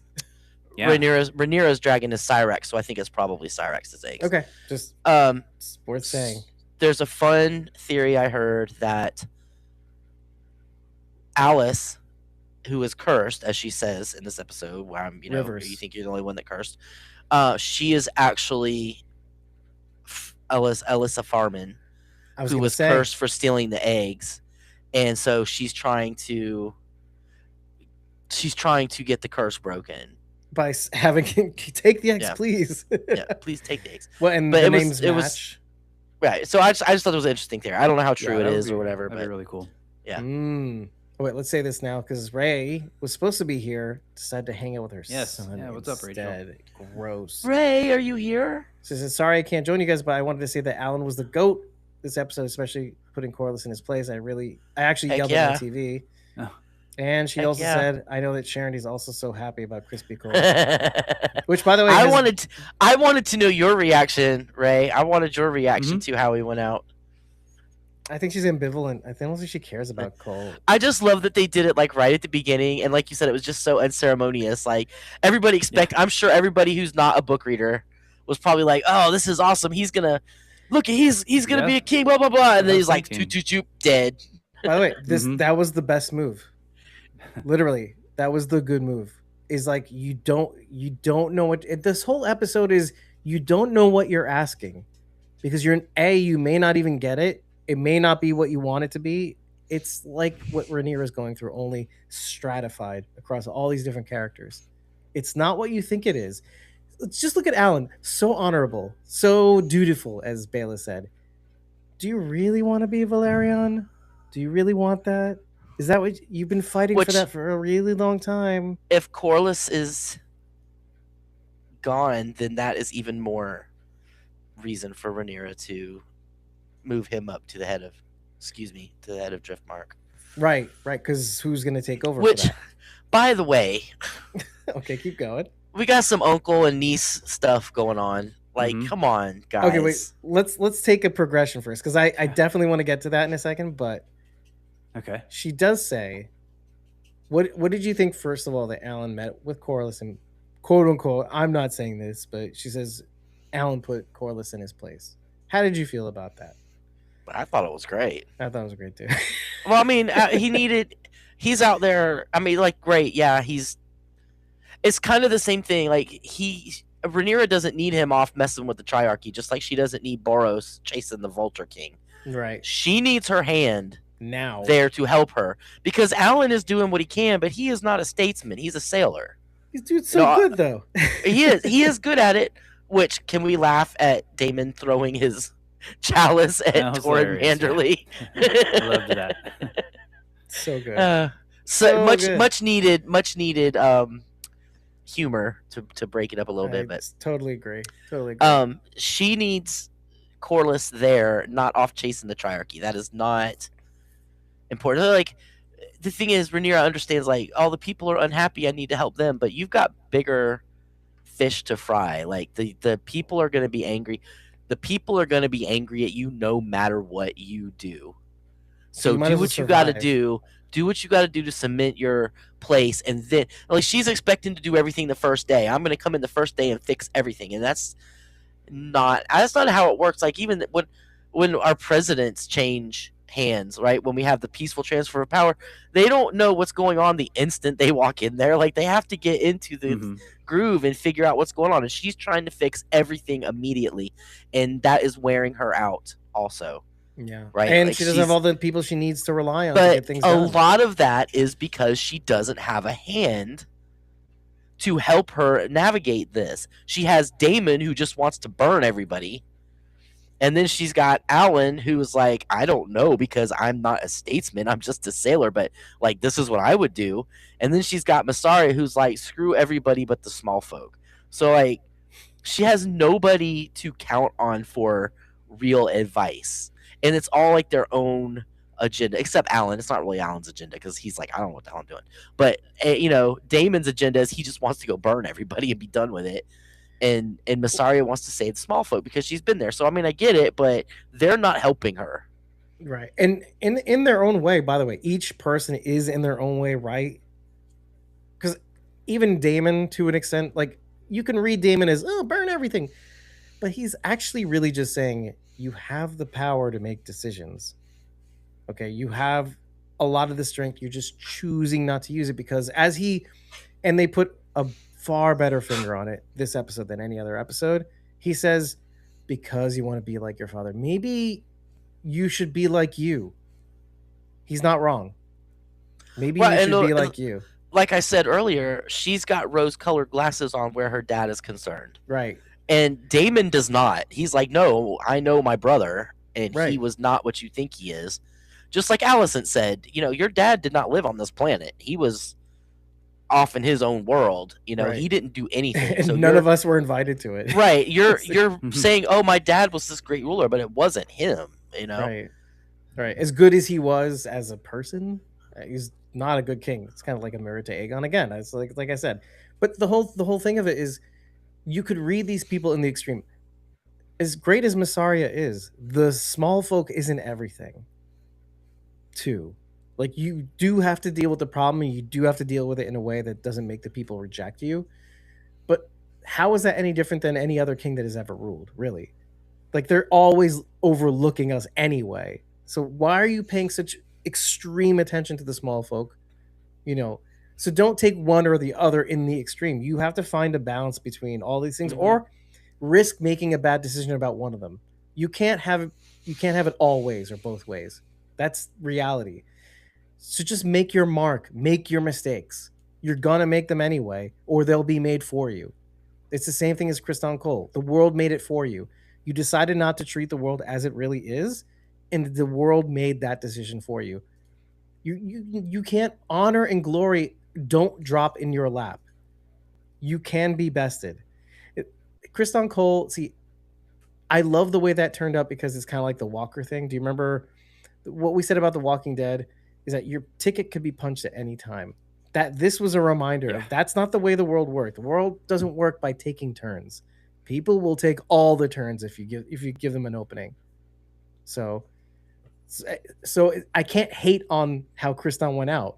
Like I could feel one way or the other about Kriston, but that was the way it should have gone down because that reminds everybody you could get hit by a bus tomorrow, and what will have happened? What would have been your legacy, Rhaenyra? You have to make your mark. You can't make your dad's mark. That was his time. That was at his time when there was peace for some reason, for whatever reason.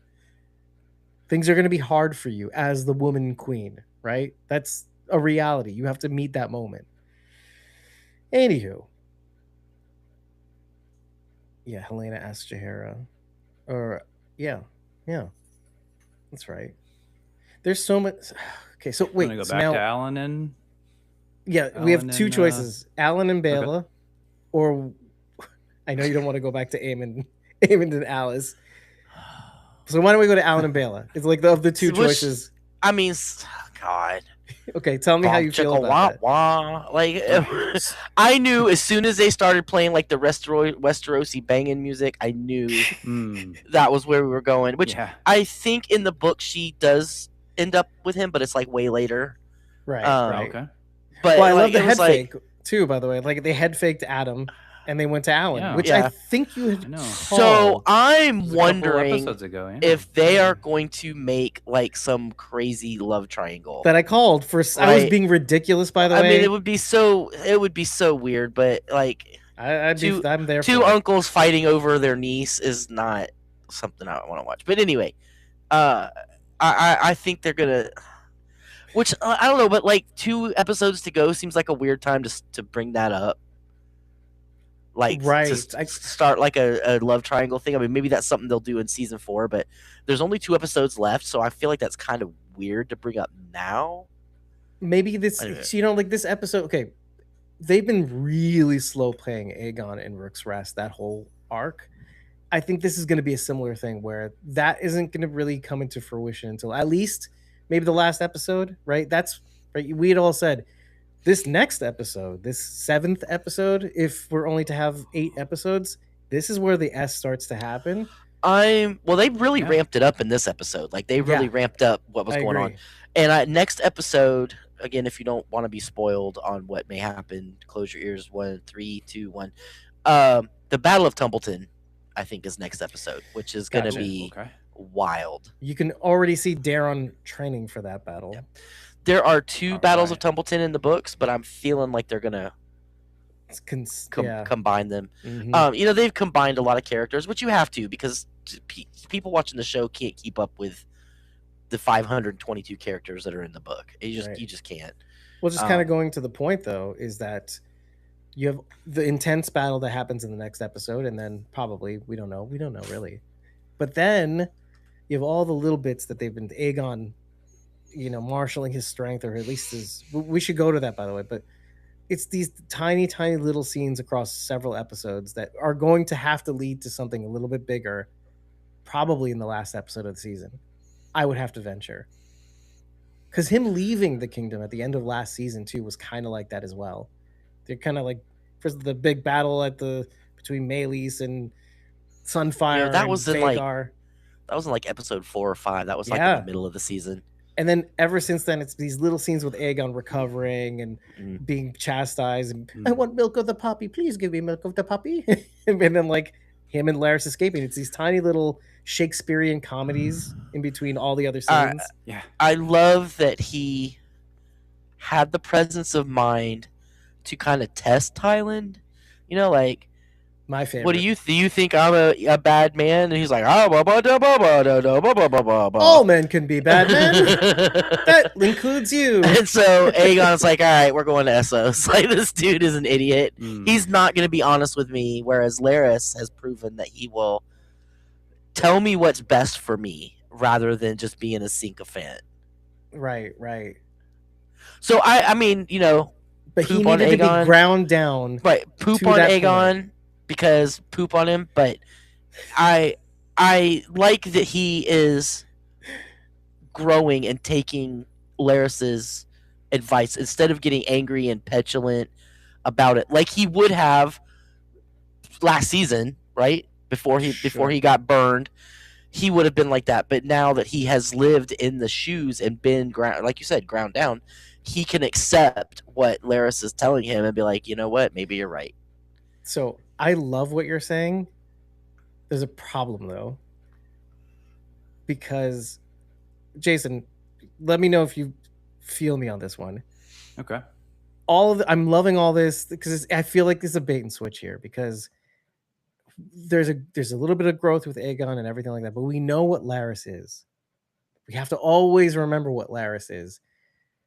I feel like Larys took advantage of their terrible situation to grind Aegon down, to maybe make him a better man, to serve his own interests. How is that any different from Ormond and Daemon? Well, the thing is, so Larys, like, does he really care about Aegon? Let's just put it that way. Is the question. he cares.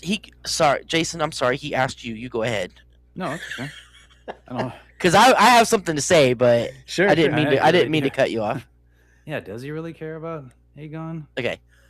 In the sense that Aegon can further him, he's putting all his eggs in the Aegon basket. Get it? Oh, He's putting all his Aegons in the basket. in one basket. So, what was the option, right? Because Aemond was going to kill him. Aemond was going to kill him. They had to leave. And I think Larys had already kind of insinuated himself with Aegon a little bit, because he'd been like, look, you know, he was your dad's hand. You don't need him to be your hand anymore, blah, blah, blah. So he already had kind of gotten Aegon's trust. And then he's like, you know what, your brother's going to kill you. And Aegon knows that because he remembers him burning him as they were falling from the sky. So yes, Larys cares in the sense that Aegon can further him. But, like, does he, like, love Aegon like a son or anything? No, he doesn't. Maybe he'll get that way. Maybe he'll get that way because he's alone. He's also a lonely dude. Like, what if Aegon could be his friend? You know what I mean? Because Larys doesn't have any friends. That's also true. This could be turned around on Larys. That's interesting what you just said, because I'm playing that out in my head, how we're seeing this whole time. And by the way, I'm sighing this whole time and like straining this whole time, because I'm realizing, playing this whole thing out in my mind, these little scenes, like I said before, Larys has the makings of somebody who is hovering over a patient who is a captive audience. He has no choice. He's endearing himself to somebody who has no choice in the matter, and he's wearing him down himself, by the way, saying that you have to do this. This is your only choice. I'm giving you your only choice. I'm your only way out. I'm ingratiating myself to you. This is your only card, and it's me. I'm the one who can save you. I'm the only one who can save you. This is episode after episode, not only just telling him, but later on showing him, because you can't tell the audience this over and over again without getting super annoyed. You have to lull the audience to sleep too, because I'm reviewing the tape in my mind. He's like, wow, what, like, gaslighting abuser behavior, by the way, just making himself completely indispensable to this person who he's right. He literally has no choice, but Larys is playing this long block. He's taking this long shot on Aegon, hoping it'll bear fruit. And if it doesn't, he could always throw Aegon to the wolves and just for his way out, for another way out, right? Like a big long shot card. He knows he can do this. The thing that I like the most is what you just said, which was, we're feeling Larys taking advantage of a hapless Aegon that we have no evidence to suggest he could rise above. But what if Aegon taps into some Targaryen magic, Targaryen courage, and turns Mhm. the tables on Larys. Like, I kind of know what you're doing to me, dude. So are we gonna play ball together, or are you gonna still try to feed the birds on me? Because you're gonna still tell me I'm the only one who could save you. Or are we in this together, or are you just taking advantage of me? I can see a scene like that Yeah, happening. that could happen. Yeah. Right. So I would love that, actually, because that would be like a substantive growth on the show where you don't have any hope for any characters having any sort of, that would be a redemptive quality. It wouldn't be a complete redemption for Aegon, but it would kind of be like, okay, fair enough. At least there's some character development from this character, beyond the whole I'm gonna trust this guy over this guy because this guy's telling me the truth. Tywin versus Larys. It's more than just that. It could be more than just that. I'm here for it. I'm definitely here for it. Crispy coal and melted Aegon. Yeah. Yeah, but okay. Let's go to the scene at the end with Ulf, by the way. Daemon Okay. bumping into Ulf and knocking him over in front of everybody to see, gasping, and then the kid runs away to tell whom. I wonder to whom this kid is going to report to now that the guy she reported to is dead. She reported Yeah, to exactly. Two Eyes. She reported to Two Eyes Right. last episode. So, Mhm. but they are many. There was other guys in there with the pigeons. So he wasn't the only one. So I'm assuming there's other people there. Maybe he wore that guy's mask, and maybe she will report to Two Eyes, which will really do my head in. Do you know That what would I be mean? something I mean, to see, yeah. This is a situation of letting your arrogance screw everything up, right? Because Ulf is not a happy camper, and he has a dragon. So, Mhm. It's kind of like when you go in a restaurant and you like. There's a saying: you don't make the people who serve your food angry, right? Mhm. So it's kind of like this: don't make the people who fly your dragons angry. I'm glad this is coming up amidst this conversation, because the scene with Bela and Alan isn't just a whole love interest scene. She says something very particular that leads into that kiss, and that is the following: "Don't you wish we could change?" Something to the effect of, "Do you think we could change this?" Or, "Don't you wish you could walk away?" Because they talk about they're both firstborns, right? You feel like you have to take care of everything and everyone.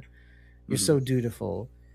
She says something to the effect of, let me just pull it up.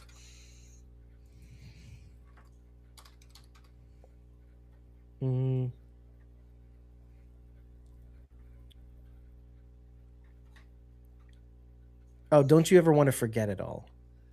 And I thought that was very scary in a sense, because that's saying, yeah, do you wish you could say F it? And so now I'm wondering, if you go all the way down the line of everybody who has felt like they've gone too far to turn back, well, what if they start turning back? This could be terrible for everybody who's, even Rhaenyra. I never thought. I'm scared. I'm so scared. It's just Dennis coming back. Maybe from being away. But anyway. But isn't that so? Isn't that sort of like, what if you go to Allison? She says, "Screw it. I've played ball. I'm gonna turn around now and play my cards." Miss Saria, I hitched my wagon to Rhaenyra, and I've already lied to her.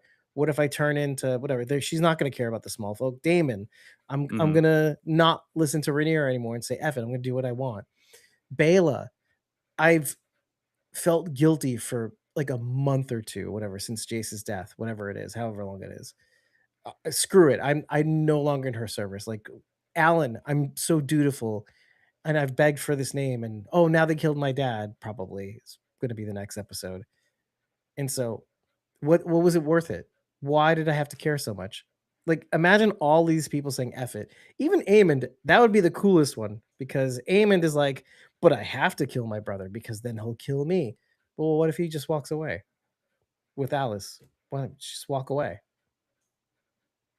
Nobody cares. Vagar could just run off. Yeah. So yeah, Sharon, That could I was happen. just saying, what if everybody just decided to turn away? after saying that they have come too far.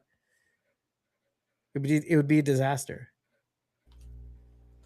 I mean, I know what's coming, so I can't really say a whole lot. So. Yeah.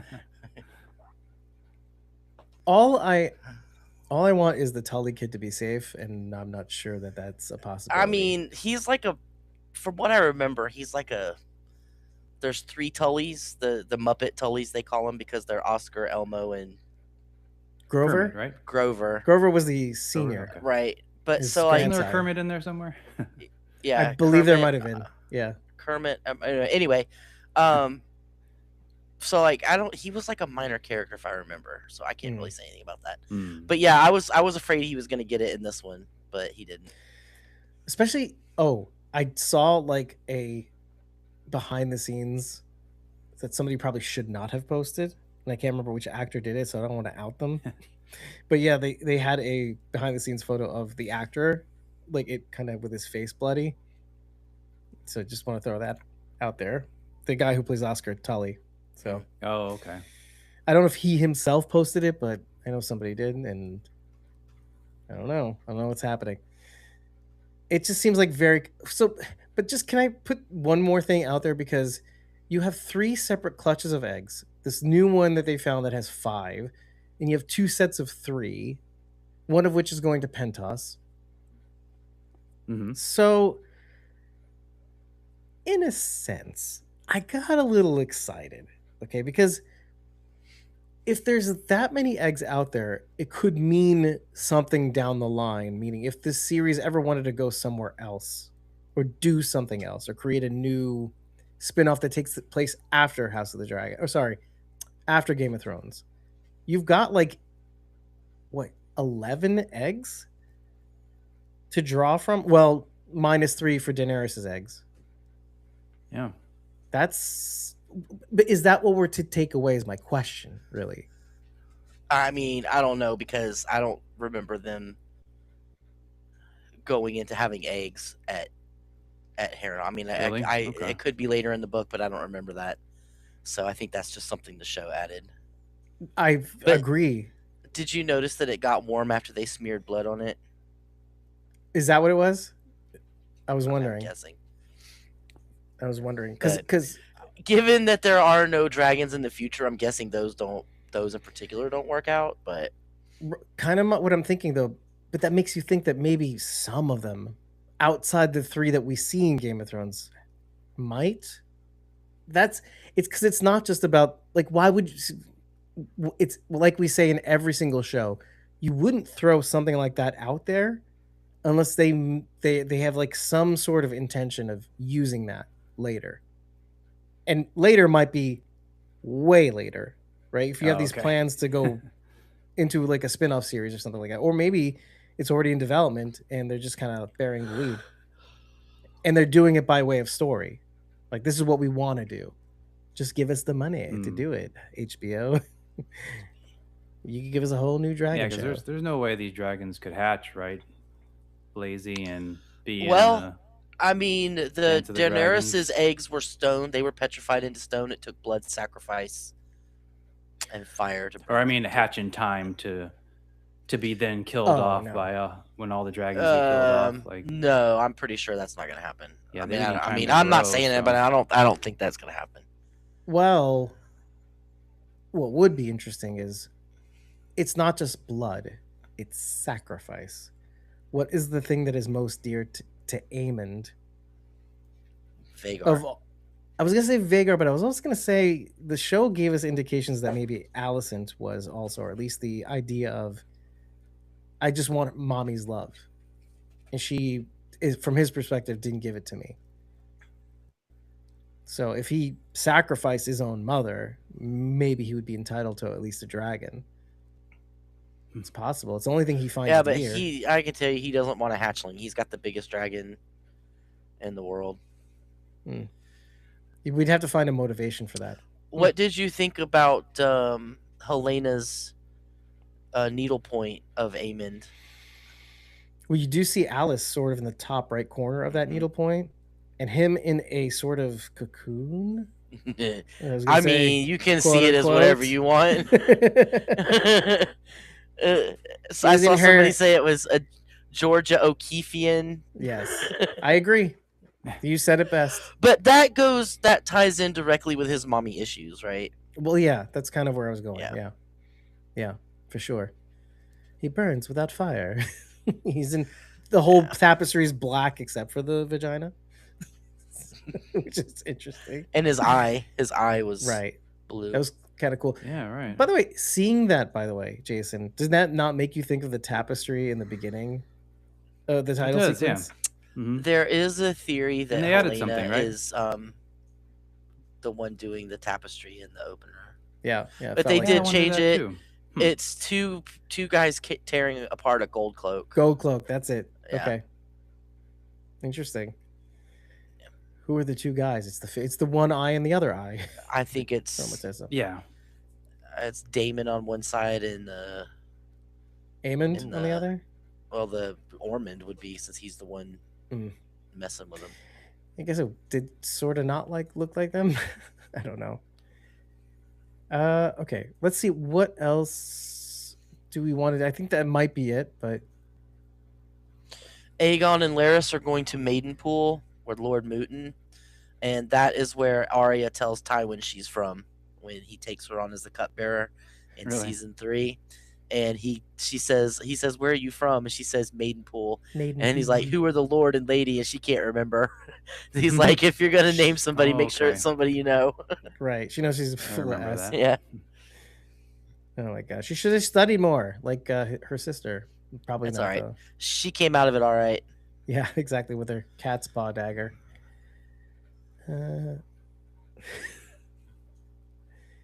Okay, what else is there? Alice for harboring Aemon, Lady Jane for harboring Rhaena. A lot of harboring going on. What will you do? I'm surprised that we actually saw Rhaena too. By the way, I thought we were done. But I mean, it's nice to see that we're bringing Rhaena out to compare her to all the other people who wished they could go back, but not really wish they could go back because it's everything I've ever wanted. But well, I guess. Do you think she might have a hand in Tumbleton too? I don't know. No, I don't think. Yeah, I don't think. I so mean, either. who knows? She wasn't supposed to be in the gullet, so who knows? Okay. Sheep Stealer was in the gullet, but not But not Rhaena. her. Right. Right. And it didn't. And by that time, it was Nettles, and she actually had somewhat control over Sheep Stealer. So. Or maybe she wasn't in the gullet. I think she was though. Okay. Yeah, that might be it. Oh, Or we're not.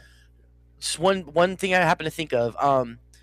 Last week, Ormond told the story about the Dornish soldiers hiding in the sand Mm-hmm. and then coming out. That was kind of what they did in this episode The butchers. with the butcher's ball. They had the soldiers laying, and they weren't under sand, but you know what I mean. They had the soldiers disguised, and I thought that was a neat little juxtaposition that they mentioned something like that last Yeah, week, and then they true. used it this week. If only it was Ormond doing it. By the way, that would have been something. Yeah. Then again, he's on his side, so no, wouldn't happen. But that is interesting. Those who I don't- love Roddy the Ruin. I wish they would do more with him. Like, he is so fun. Is Roddy the Ruin? Is he bowl cut? It's Tommy Flanagan. Oh, that's Roddy the Ruin. Okay. Oh, God. Yeah. I keep Yeah. referring to him as Tommy Flanagan in my notes too. So like, Right, okay, is that who you exactly. are? Okay, fine. He's Roddy the Ruin. Yeah. Mm. We've come to die for the Dragon Queen. I'm like, yeah. Doesn't he kind of also in his speech remind you of like Arthur from the movies Arthur? I love those movies. They don't age well, much. You know what? I rewatched it recently, and because it came out in the 80s, I was a kid, you know. Yeah. And I always thought it was really funny. Like, oh, he's funny, huh? And then as I watched it as an adult, I'm like, this is like the saddest movie I have ever seen. Like, it is so sad. I do want to watch them again, but What a terrible, how terrible for him. I felt really bad. But like the second one's okay, but the first Arthur is great. But Yeah. again, like I remember, oh, ha, ha, and now I'm like, oh, dang, this made me sad. I don't know if I want to watch this again. Oh, speaking of sad, okay. Hugh finally meets up with Kat, and the meeting is bizarre.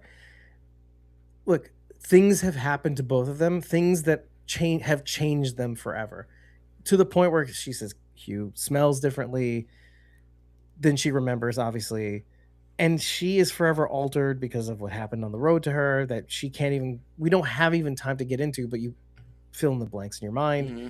Her brother is dead because of all this, and there's something so interesting about comparing Hugh to Kriston a little bit.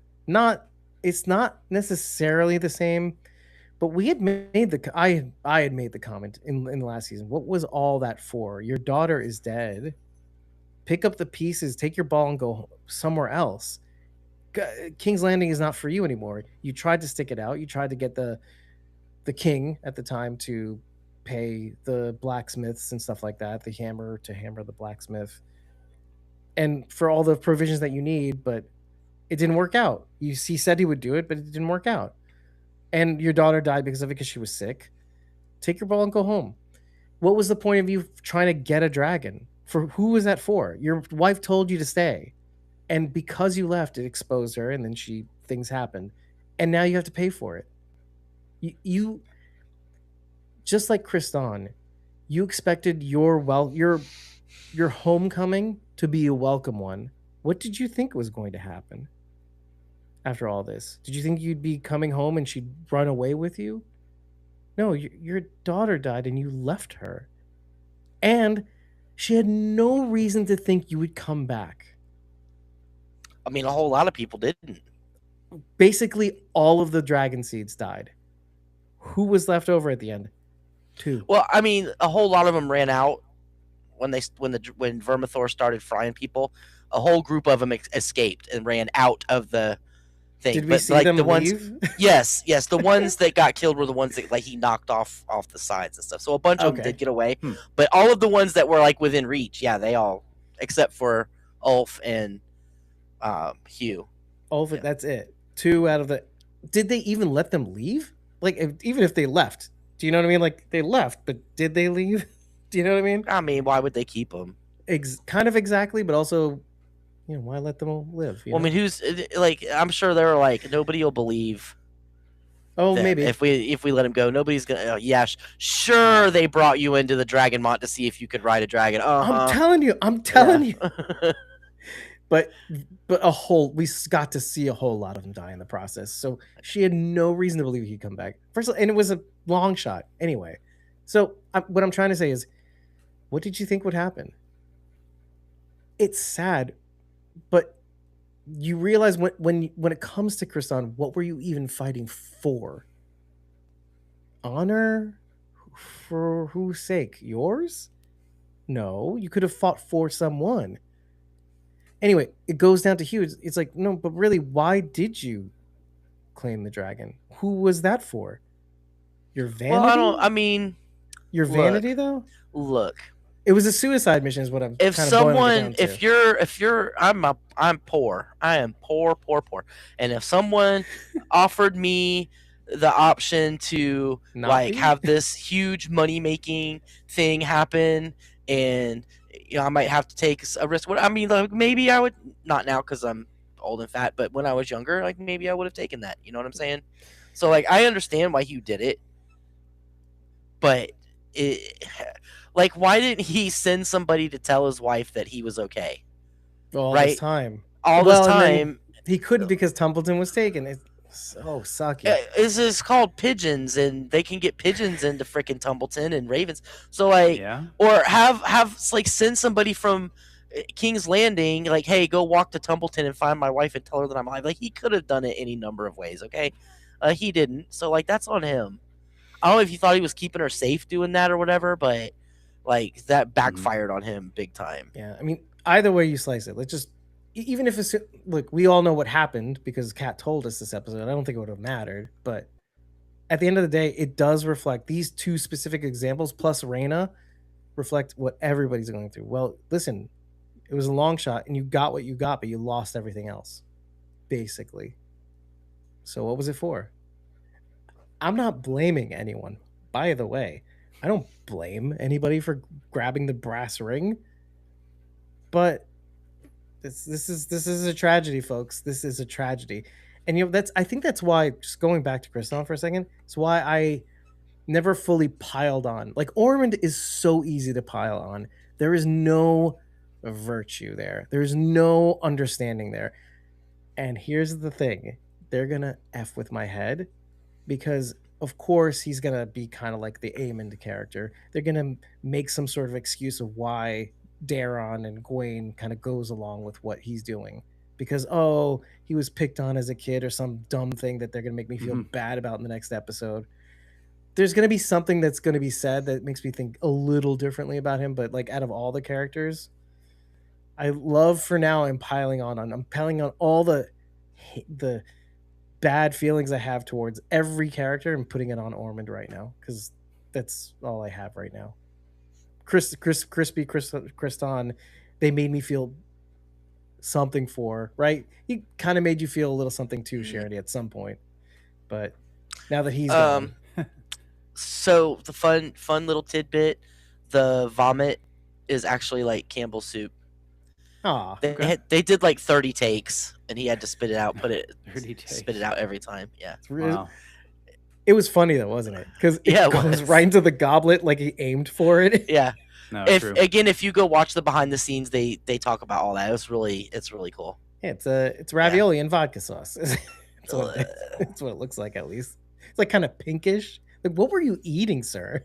Mm-hmm. Well, Jason, do you have any other questions? Because I have gone through my notes, but I don't know that I have. Yeah, I'm done. I had turned my phone off so we could record, and my family's been trying to call me, so they sent a rescue party down to make sure I was alive. Is that Because what that was? Because my phone was turned off for 2 hours. Oh, okay. So I have to like call them and reassure them that I'm fine. I was just recording a podcast. Like, what? I didn't answer the phone for 2 hours, so you like send out a rescue party. Okay, gotcha. Send help. All right. Any other questions, Jason? No, yeah, I can't think of anything else, and I don't have any notes either. So okay. yeah. Oh, you you did. Yeah, you only just got Unfortunately. to glance at it. Yeah. I loved that they took Cole out the way they did. I think it was I do very. too. I wish they'd included the line, but it wasn't really necessary because you got It's a the show, don't idea tell. anyway. Yeah, exactly. I mean, right in the face. I was like, yes. Very. Right. It's like in the Jason face. the neck. It's like very. And nothing unceremonious. against Fabian Frankel, yo. He was great. He did what he was supposed to do, which was make us hate Cole. So he was incredible. good job. So good job. good. So and his good. fighting, like you got a taste of how good of a fighter Kristen Cole really was. Right. The mace is the same weapon he used when he beat Daemon in season 1 right. at I'm the glad we tourney. got to see that again too. Yeah. Yep. There are a couple of callbacks to season 1. When Corlys was loading the Tyroshi pirates on the wagon, reminded me of Daemon with all the body parts. That the gold cloaks picked up. Oh, yeah. I clocked that a little bit. Except he was pulling them off to hang in the trees, and Daemon was throwing them on. Pulling them in. Listen, they have to be dumped somewhere. So here's the other thing: why did Corlys hold up on telling Rhaenyra about Thailand? Because he could have told her at any point. Just like Alicent holding back and then finally telling Rhaenyra. Yeah, he could have sent a raven to be like, "Yo, look out for Tywin Lannister because he's out there." Because I think he said he was heading to Rook's Rest, but because he was still holding on to that anger. That's really it. I want my satisfaction. I want it now. Now, can I has now, please? Not 30 years later, like the name that you were supposed to give your kids. Excuse me. Anyway, that really hit. Alan knows how to swing a hammer. Let's put it that way. It worked. It worked on me. Like, how can you? I'm just glad it worked. Like that Corlys just relented for a minute. But that's when they die. That's when they die. The good ones, at least. That's death warrant. Alan, you just signed your dad's death warrant. How dare you? Don't you know how the Game of Thrones works? I mean, I love Corlys, but I really hope he's actually dead. And I say that because I think it would be silly for him to fake out twice. But I don't wish he was dead, but I hope he's not. He doesn't survive that. That's just dumb. I'm going to say this, and I might be right about this. I don't think he is dead, only to make it so that when we see him die, it is the most horrific thing we'll remember in the time being. That's my feeling about it, because it has to be done in such a way to make Rhaenyra escalate. And we're gonna see an escalation. So with that, I say, shall we? Unless you have something to say about that. No, I'm done. Thank you for watching this show. I cannot wait for the penultimate, because that's going to be the banger. I know. Listen, I'll say it at the end of the show. We've recorded 4 days in a row. I've released 2 episodes in the interim and made 16 clips to schedule out the last 4 days. I'm beat. And yeah, I just hope that I actually am able to enjoy the last 2 episodes of this season, this penultimate season, the penultimate episode. I've been your host, David Cameo, and I was joined by Blazy, the last member of House Gardener. I should be ruling High Garden. You should be. And Neo's the one. Thanks for having me. Absolutely. And we'll see you next week, folks. Actually, and if you happen to be watching Silo, we'll see you on Friday to record that episode live with you.